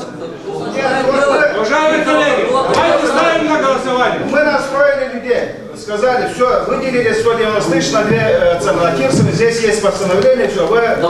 Еще раз, они пусть делают чемпионат Гагаузии. Почему? Значит, они нас не уважают. Послушайте, значит, чемпионат Гагаузии не уважают. Значит, Гагаузия для них ничто. Не жалдатма. 10 лет Мы играем, и там что изменилось? Никуда не идут. Когда был? 10 лет назад. Давайте развивать гагаузский футбол, давайте сделать. Кирсов, Кангас, других все не принимают. Вы посмотрите, коллеги, посмотрите, что творится в Кангазе, возьмите. Кто игроки привозят? Чадрлунги, Скортаня, и все время мигрируют эти футболисты. Уважаемые коллеги, если мы с вами решаем, что у нас будет Б-группа, А-группа и националка, ну давайте решим, что туда нужны другие деньги. Другие деньги нужны. Мы же с вами решим систему. Весь мир так работает. Если мы не будем иметь стабильность и систему, то тогда разгонимся по всем. Давайте ставьте на голосование предложение. Давайте ставим на голосование предложение комиссии. А можно хотя бы озвучить? Я уж 3-й раз прошу. Озвучил. Хотя бы озвучить. Озвучил все уже. Я хочу озвучить пожелание, просьбу. Можно? Да. Если сейчас проголосовать против, получается, что я против спорта, да? Против футбола, против чего? Я не разбираюсь в футболе, в борьбе тем более. Я разбираюсь в медицине. И я хочу просто пожелание свое высказать, чтобы управление спорта относилось ко всем населенным пунктам равно, а не депутат, который больше кричит или ближе. Это первое пожелание. А второе, следующее, 2 250 000. Я проголосую обязательно, проголосую не против спорта, но когда у нас соберутся следующие 2 250 000, направить их в больницы. Потому что сегодня было бы кощунственно понимаете, когда если не будет спорта, не будет здоровья, водоснабжение, Иван Георгиевич тоже в определенном селе, куда нас и объявили покрытие, что меня и передернуло. Футбольное покрытие вы первые на очереди, на воду вы тоже первые на очереди. У нас нет воды. У нас тоже нету раз в неделю. И поэтому, пожалуйста, госпожа Башкан, это как бы мое пожелание, я думаю, всех медиков, всех нормальных людей направить 2 миллиона 250, согласно количеству жителей. 2 миллиона. 2 миллиона 250 тысяч или 3 соберутся. Миллион Камрату, там 700-800 Чедрунги, чуть меньше Булганешкам на покупку дорогостоящего оборудования. У нас сегодня нет ни одного тенсиометра, ни одного кардиоузи, а в Чедрунге элементарно сегодня везде все цифровое.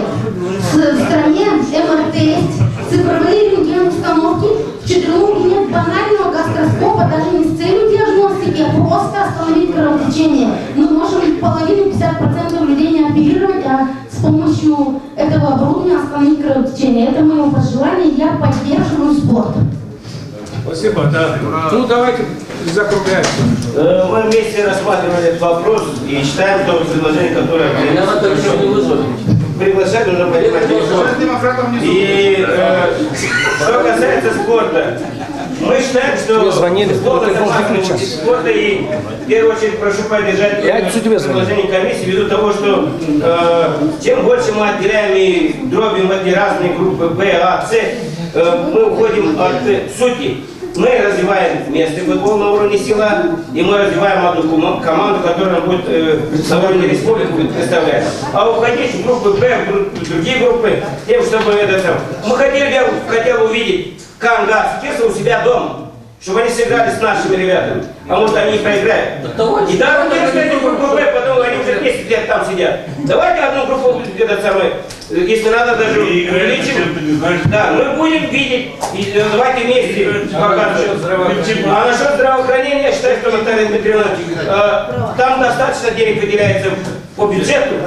И не секрет то, что я человек закрываю Кишиневе там. Уважаемые коллеги, я бы хотел бы своего опыта вам сказать, что когда играют наши команды, намного интереснее. Намного интереснее. Ставим на голосование. Кто за предложение комиссии? Прошу проголосовать. Да. Раз, 2, 3, 4, 5, 6, 7, 8, 9, 10, 11, 12, 13, 14, 15, 16, 18. Кто против? Раз, два, три, 4. Кто воздержался? 2. Принято. Спасибо. Спасибо. Футболистов 20 тысяч лет. Мы еще раз сказали, мы будем исходить из бюджета. У нас Все, Илья Георгиевич,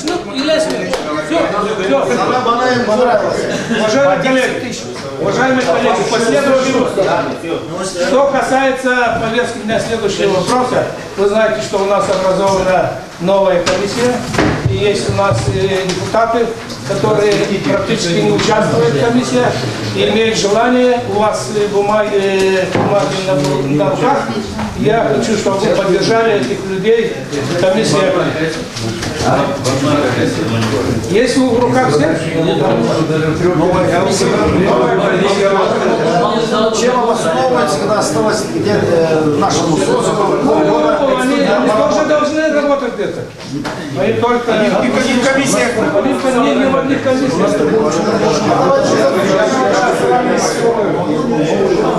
Ставим на голосование. Кто за данное предложение, прошу проголосовать. Против? Воздержался? Принято. Последующий вопрос. Вышел с его комиссии.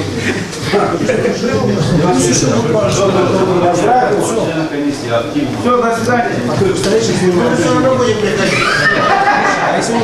Так, уважаемые коллеги, следующий вопрос повестки дня. Нормативы, утверждающие финансовую деятельность Вести Гагаузии. Вопрос стандартный. ежегодный. Какие есть отличия по сравнению с прошлым годом?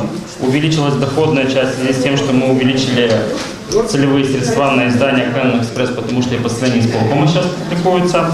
И кроме этого, если в прошлом году было предложено редакции утвердить 13 штатных единиц, сейчас предлагают 11, то есть на 2 меньше. А за чего? Уменьшают должность корреспондента и специалиста первой категории. Какие вопросы? Смысл в чем? Уменьшает опять.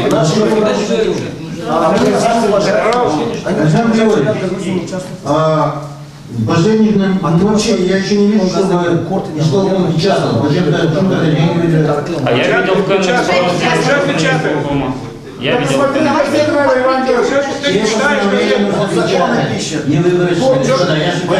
Александр Георгиевич, а чье предложение сократить штаты? Это предложение руководителя? Администрация газеты. А почему сокращаются и какие единицы сократили? Ну, наверное, вопрос. Я думаю, коллеги, я согласен, потому что мы принимаем новые. Это время для чего началось. Уважаемые коллеги, давайте мы дадим этими вопросами администрации там разобраться. Зачем правильно? Давайте ставим на голосование. Кто за? Против? Воздержался? Принято. Есть предложение, уважаемый председатель, чтобы предложить постоянной комиссии об объявлении конкурса, чтобы человек уже постоянно там работал. Потому что исполняет обязанности уже более 2 лет. 4. Это не дело. В течение месяца будет объявлен конкурс. Коллеги, следующий вопрос.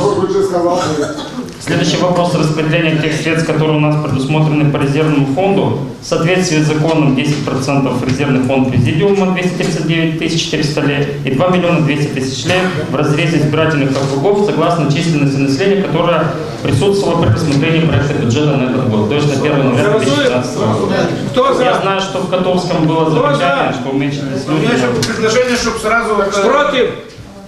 Воздержался? Не, предложение вот этих... Мы уже решили, чтобы на примарии перечислили. А? Зачем? Не, мы же договорились, что советы будут выходить с ходатайством. Да, мы эти не, да, мы их прямо советуем. Да, и ваши нужно на примаре. Так я не на примарии. Всем на примаре. Нет, там же совет решит на социальной медиа. Все, дальше. Следующий вопрос. Коллеги, следующий вопрос. Он формализированный, мы каждый квартал утверждаем. Ну, короче, все понятно. Вы видите повестки дня, давайте голосуем. Ставим на голосование. Кто поддерживает данный вопрос? Пожалуйста. Против? Воздержался? Принято. В соответствии с законом о счетной палате ежегодно председатель представляет отчет о финансовой деятельности этого подразделения. Здесь все расписано. Это не отчет о финансовой деятельности автономии, а только о финансовой деятельности управления, которое в подчинении. Ставим на голосование. Кто за? Против? Воздержался? Принято. Ну и следующий вопрос. Мы распределили резервный фонд. Вы можете уже обращаться к специалисту со своими ходатайствами для того, чтобы по своему... Нет вопросов. Голосуем. Кто за? Против? Воздержался? Принято. Слово по следующему вопросу, Бурбаджи. Последний вопрос. Можно с места? Можно с места? С места. С места. С места. Регламент прописывает по вопросам. Даже можешь с коридора, тебе можно. Все. Коллега, ну спасибо, что вы так любезно уважаете, так меня все время вспоминаете. Вы меня просто вынуждаете поступать, как господин Гиголь поступал. Уважаемые коллеги, уважаемые коллеги, у вас в руках у всех заявление жителей села Новый Кортин. Это одна улица. Предысторию расскажу. Потому что... Слушайте, коллеги, вы все-таки 2-3 минуты выслушайте, потому что если вы знаете, здесь возникает вопрос, средства массовой информации Кишинева пишет, что Гагаузия хочет отчапать кусок с территории Тараклийского района, поэтому я 3 минуты отниму вашего драгоценного внимания и все-таки расскажу предысторию. Референдум, когда проходил в 1995 году о вхождении в состав Гагаузии населенных пунктов, то эта улица, шел чисто политический вопрос. Тогда срочно был образован село Новый Кортин с одной улицей, лишь бы вопрос шел, чтобы Светлый не входил в состав Гагаузии, любыми путями шла политическая драка, чуть ли не до физически доходила, но был срочно образован новый населенный пункт, Новый Кортин и одна улица. Хотя чисто экономически никаких не было обоснования это образовывать, но было образовано. Мы пришли, история такова, что одна Светлый, одна улица, сразу другой населенный пункт, все ходят Светлые, обслуживается здесь, почта одна, все одно. Люди обратились к нам, они хотят войти в состав коммуны Светлая. И нормальное явление это, потому что все административно-территориальное деление должно быть так, чтобы было удобно к людям. Но есть закон. Для этого действует у нас закон. Если на территории Гагаузии референдум мы проводим в соответствии с законом о Гагаузии, то на территории остальной территории страны референдумы проводятся в соответствии с кодексом о выборах Республики Молдова. Мы не можем вмешиваться напрямую, но мы можем рекомендовать этим жителям, которые, вот видите, здесь они подписали 160 жителей, у вас оно есть, чтобы люди, которые проживают там, образовали или организовали референдум в соответствии с консультативный референдум, не законодательный, а консультативный. Это можно будет сделать, потому что кодекс о выборах запрещает проводить референдумы, и не может выноситься вопрос о изменении административно-территориального подчиненности населенных пунктов. Но есть за исключением предусмотренных в законе статьи 5 в законе об особом правовом статусе Гагаузии. Учитывая, что Светлые входят в состав Гагаузии, то они могут, эти жители могут, или этот населенный пункт может провести такой консультативный референдум. Как они могут его провести? Прописано все. Мы напрямую не можем обратиться. Дальше они обращаются к нам и в правительство Республики Молдова. Здесь уже процедура стандартная, что ли, можно сказать. Мы будем принимать решения. Но, коллеги, я бы хотел еще раз обратить внимание и на другой вопрос.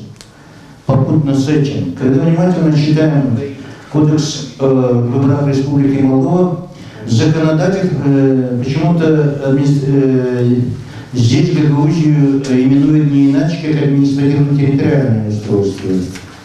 Между административно-территориальным и автономно-территориальным устройством расстояние как до Марса. Это две большие разницы. Поэтому я бы предложил, чтобы мы, сейчас, наверное, коллега выступит объяснить, более подробно объяснить. Но мы, как народное собрание, мы не можем вмешиваться напрямую, делать вот это. Но разъяснить жителям, как они должны делать, что должны делать, я думаю, что мы можем. И можем после народным собранием принять обращение через правительство Республики Молдова, через обращением этим жителям, проголосовать сегодня, потом его откорректировать, чтобы эти вопросы решить, обратиться к Башкану, как члену правительства, чтобы он на заседании правительства подняли этот вопрос, чтобы этот вопрос решить в соответствии с кодексом и нормами закона об особом правовом статусе. Вот какую, потому что заявление поступило на имя Народного собрания, мы должны этот вопрос обсудить здесь в Народном собрании Гагаузии на имя Башкана. Пожалуйста, коллеги. Спасибо. Петр Иванович Чикбри. Я тоже попробую. Чикбри. Не отнять? Нет, Чикбри. Пожалуйста, включите микрофон. Что еще ему сделать? Чтобы слышно было, к сожалению, в то время и мы сегодня не имеем морального права осуждать этих людей, потому что я участников этого референдума, никто из вас не знает, какая давка была со стороны центра. Вы идете к сепаратистам, всех вам говорили. Естественно, эта улица была светлая, в подчинении одной примарии. там кончится войну и тому подобное и так далее. Светлые, в Светлом тогда тоже проживало 19 национальностей. Вы не представляете, как тяжело было провести референдум. 50+1 тогда надо было. И мы еле-еле вошли в эти рамки и попали в Грузию. Но самое парадоксальное в этом деле. И эти люди не ушли бы, то есть участвовали бы, если бы не участвовал в этих мероприятиях. Посол Болгарии, первый секретарь Траквинского района в то время, Некрит, или Некит, да, Некит. Но когда Снегур произнес фразу «Оставьте Светлое, я вам отдаю Вишневку», почему-то Светлое для них всегда было стратегическим, ну, на трассе, прекрасный колледж, ну, в то время Течью назывался. И на этом фоне мы, я же говорю, благодаря нашим усилиям поработали сильно, и мы, проявляя методом референдума, попали в автономное территориальное образование Грузии. Самое парадоксальное, эти люди земельный налог платят Свердловскую примарию, налог после второй статьи Свердловскую примарию, а по другим вопросам, да, подоходный там платят, но обращаются за 2 километра, где находится примария. Это, во-первых, тяжело. Основная масса там сегодня проживает люди пожилого возраста. И вот эту боль, когда приходят примарии, и мы им говорим, что мы ничем не можем вам помочь, а женщина выходит и говорит, вот это все, что создавалось нашими руками, вы просто совесть потеряли. Пытаешься объяснить, что я лично 3 созыва депутат все эти годы. Петр Иванович еще раз говорит, инициатива должна исходить от вас. Меня не поймут. И вот в этом году я начал уже проявлять настойчивость, настырность. Так, соберитесь несколько женщин, пошли. Собирайте подписи, достоверные подписи, вот тогда можно будет предметно говорить. Если у вас 50 на 50 будет, тогда бесполезно начинать эту эпопею, ничего не получится. Значит, вот этот список из 160 человек, часть электората это светловские люди. Почему они там прописали? Сейчас я вам скажу. Приграничный район, чтобы не иметь проблемы через центральную таможню, прописывается по улице Димитрова и через Копчак, через Каракли, через 3 секунды Болград. А Болград это всю жизнь была кормильца. Будем откровенны. И, кстати, до образования Грузии Светлое тоже там кормилось. И поэтому во-первых, мы возвращаем вот этих избирателей наших, светловских. Даже пускай они там будут прописаны. Поэтому, понимаете, да, были в то время и на этой улице свои, там, так бы говорить, сепаратистски настроенные люди, ныне покойные уже. Народ успокоился, но народ понял свою ошибку. У меня будет просьба проголосовать и принять наше село там, где этими людьми очень... Дело до парадокса подходит. Мы разговариваем по телефону, по междугородке. Сват, брат, сестра. Не можем говорить, потому что код другой, естественно, надо отчислять. А думает, это зачем? Болград накрывается. Значит, уже здесь хороший базар здесь, можно в Болград не ехать. Поэтому, но, Ирина Федоровна, наверное, это просьба, ну я со своей колокольни смотрю, 4-го будет выездное правительство, может быть, да, это звучит сегодня Кортину в ногу, как село, но фактически это улица. Может быть, вы поговорите, Ирина Федоровна, может вы с господином Филиппом поговорите, господин Трамп, может мы облегчим этим людям, потому что на референдум сегодня собрать, да, у нас закон позволяет, но тяжело будет. Часть на выезде, часть может это просто решиться так, как она на улице, полевым решением правительства и парламента. Если не получится, естественно, проводим референдум. Но попытаться один из вариантов вот это. Поэтому... Георгий Георгиевич, как 106 тысяч человек, а сколько человек там проживает фактически? скажем. Ну, из этих 160 сегодня реально на этой улице человек 100, наверное, есть. Нет, 100, наверное, есть. Потому что, ну, давайте будем реалистами. Часть на заработок, молодежь. Сейчас юридическая часть, Георгий.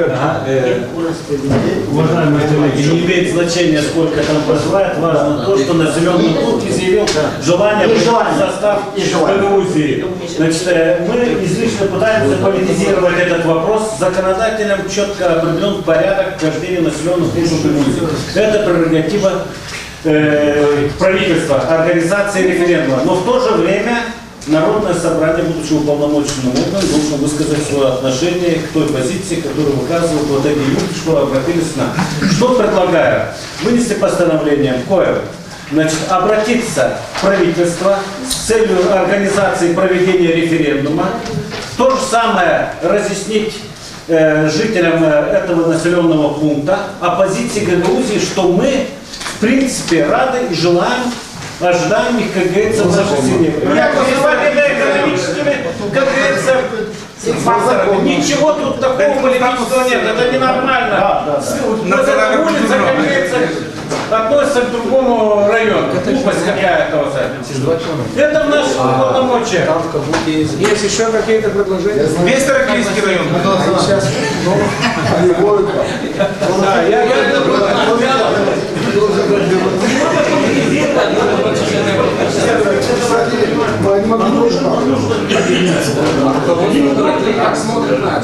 уважаемые коллеги, ставим на голосование. Кто за данное предложение, прошу проголосовать. Уважаемые коллеги, голосуем. Голосуем. Вова, единогласно. Единогласно, спасибо. Спасибо всем, господа. Уважаемые коллеги, есть заявление, Бурбичик попьет воду, сейчас он вам заявление. Извините, господа. Сегодня наши коллеги некоторых нас обвиняли, я думаю, что они сгоряча обвиняли, что мы вот комиссия работала, и мы интересы, скажем так, Гагаузии ждали, плохо работали и так далее. Я думаю, что это сгоряча и просто из-за того, что они не владеют информацией. Скажу так, что у нас работали, часть депутатов у нас была приглашена Народное собрание Грузии. Мы это видели, дальше чтобы мы обсуждали после принятия первого.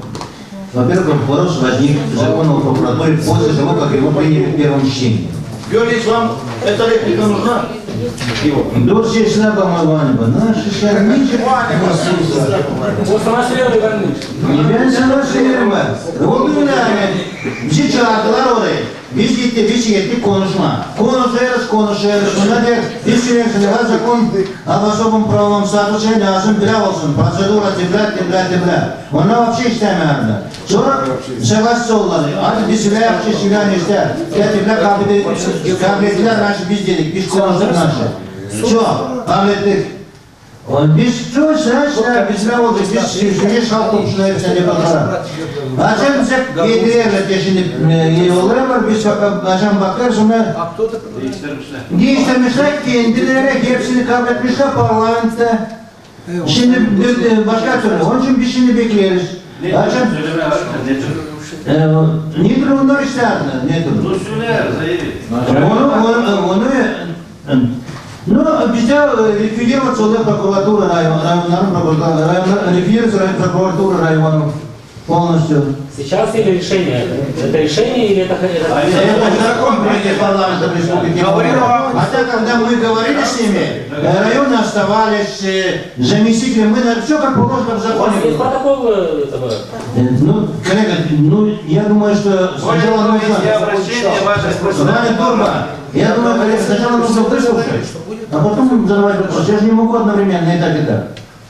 Так вот, после этого, когда сейчас они приняли, получается, что у нас нет ни прокуратуры, ничего. Прокурор Гагаузии практически становится фигуры, так скажем, типа районного прокурора или английской королевы в составе прокуратуры района. Но другой разговор, что учти один момент, что все они должны быть знать гагаузский язык, кого они будут назначать, без знания гагаузского языка не будут назначать, и плюс, что мы выработаем свой закон, свое положение о том, что как будет. Но предложение после того, как они его опубликуют, этот закон, или президент страны промульгирует, если он его промульгирует, то тогда необходимо будет просто-напросто, чтобы мы с этим вопросом, он вступает в августе еще в силу, что с этим вопросом мы начали поднимать вопросы в международных организациях, что они не учли положение закона об особом правовом статусе, потому что разработчикам этого законопроекта Венецианская комиссия четко поставила условия, чтобы они согласовали этот вопрос с гагаузской стороной, чтобы оно не выходило, не решало Гагаузии компетенции, предусмотренные законом об особом правовом статусе. Именно поэтому я думаю, что нас и приглашают туда. То вот, а дальше Георгий Георгиевич лучше расскажет, он специалист в этой области, как именно прокурорской. Георгий Георгиевич, пожалуйста, извините, что... Спасибо. Я хочу сказать, что при любых обстоятельствах парламентская комиссия в абсолютном большинстве наши предложения приняла в части внесения корректив в тот проект закона. Но, к сожалению, определенные, как говорится, недопонимания остались. В том числе, может быть, есть, как Георгий сказал, определенная вина наша. Мы это тоже признаем. Послушайте меня. Я участвовал там изначально на каждом заседании. И мы знаем, как каждую статью мы переводили на нужный, как говорится, язык в контексте закона об особом правовом статусе. В конечном итоге было предложено в том числе и реформа, которая находится на стадии рассмотрения парламента, судебной системы, предполагающая упразднение всех судов, вернее укрупнение их. И в этой связи, поскольку деятельность прокуратур тесно взаимосвязана прежде всего с судами, значит, и было определено пойти по этому пути. Но на сегодняшний день этих изменений нет. И получилось так, что структура органов прокуратуры Гагаузии не соответствует административно-территориальному обустройству Гагаузии и той структуре, которая в целом установлена в республике. И в этой связи было, я полагаю, что мы абсолютно будем правы, если обратимся с тем, чтобы внести соответствующего рода коррективы. Иван Георгиевич уже сказал о позиции Венецианской комиссии, ОБСЕ, кстати, и другие международные структуры. Они в этой связи поддерживают нас. Значит, что мы добились главного, то, чего и не было и в принципе, что руководящий состав работников органов прокуратуры Гагаузии будет формироваться, по сути дела, из выходцев Гагаузии. То, чего не было и близко в ранних предыдущих нормативных актах, регулирующих деятельность органов прокуратуры. Это знание и русского языка и так далее и тому подобное. Поэтому эти обвинения не совсем корректны, уверяю вас.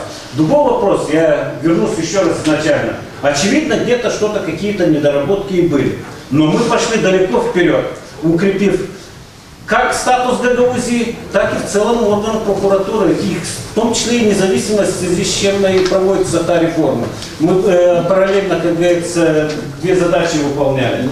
Если вы поручите, конечно, мы готовы подготовить обращение, суть которого сейчас была изложена вам, в адрес парламента, с тем, чтобы президиуму поручить, я буду тоже участвовать, с вашего позволения.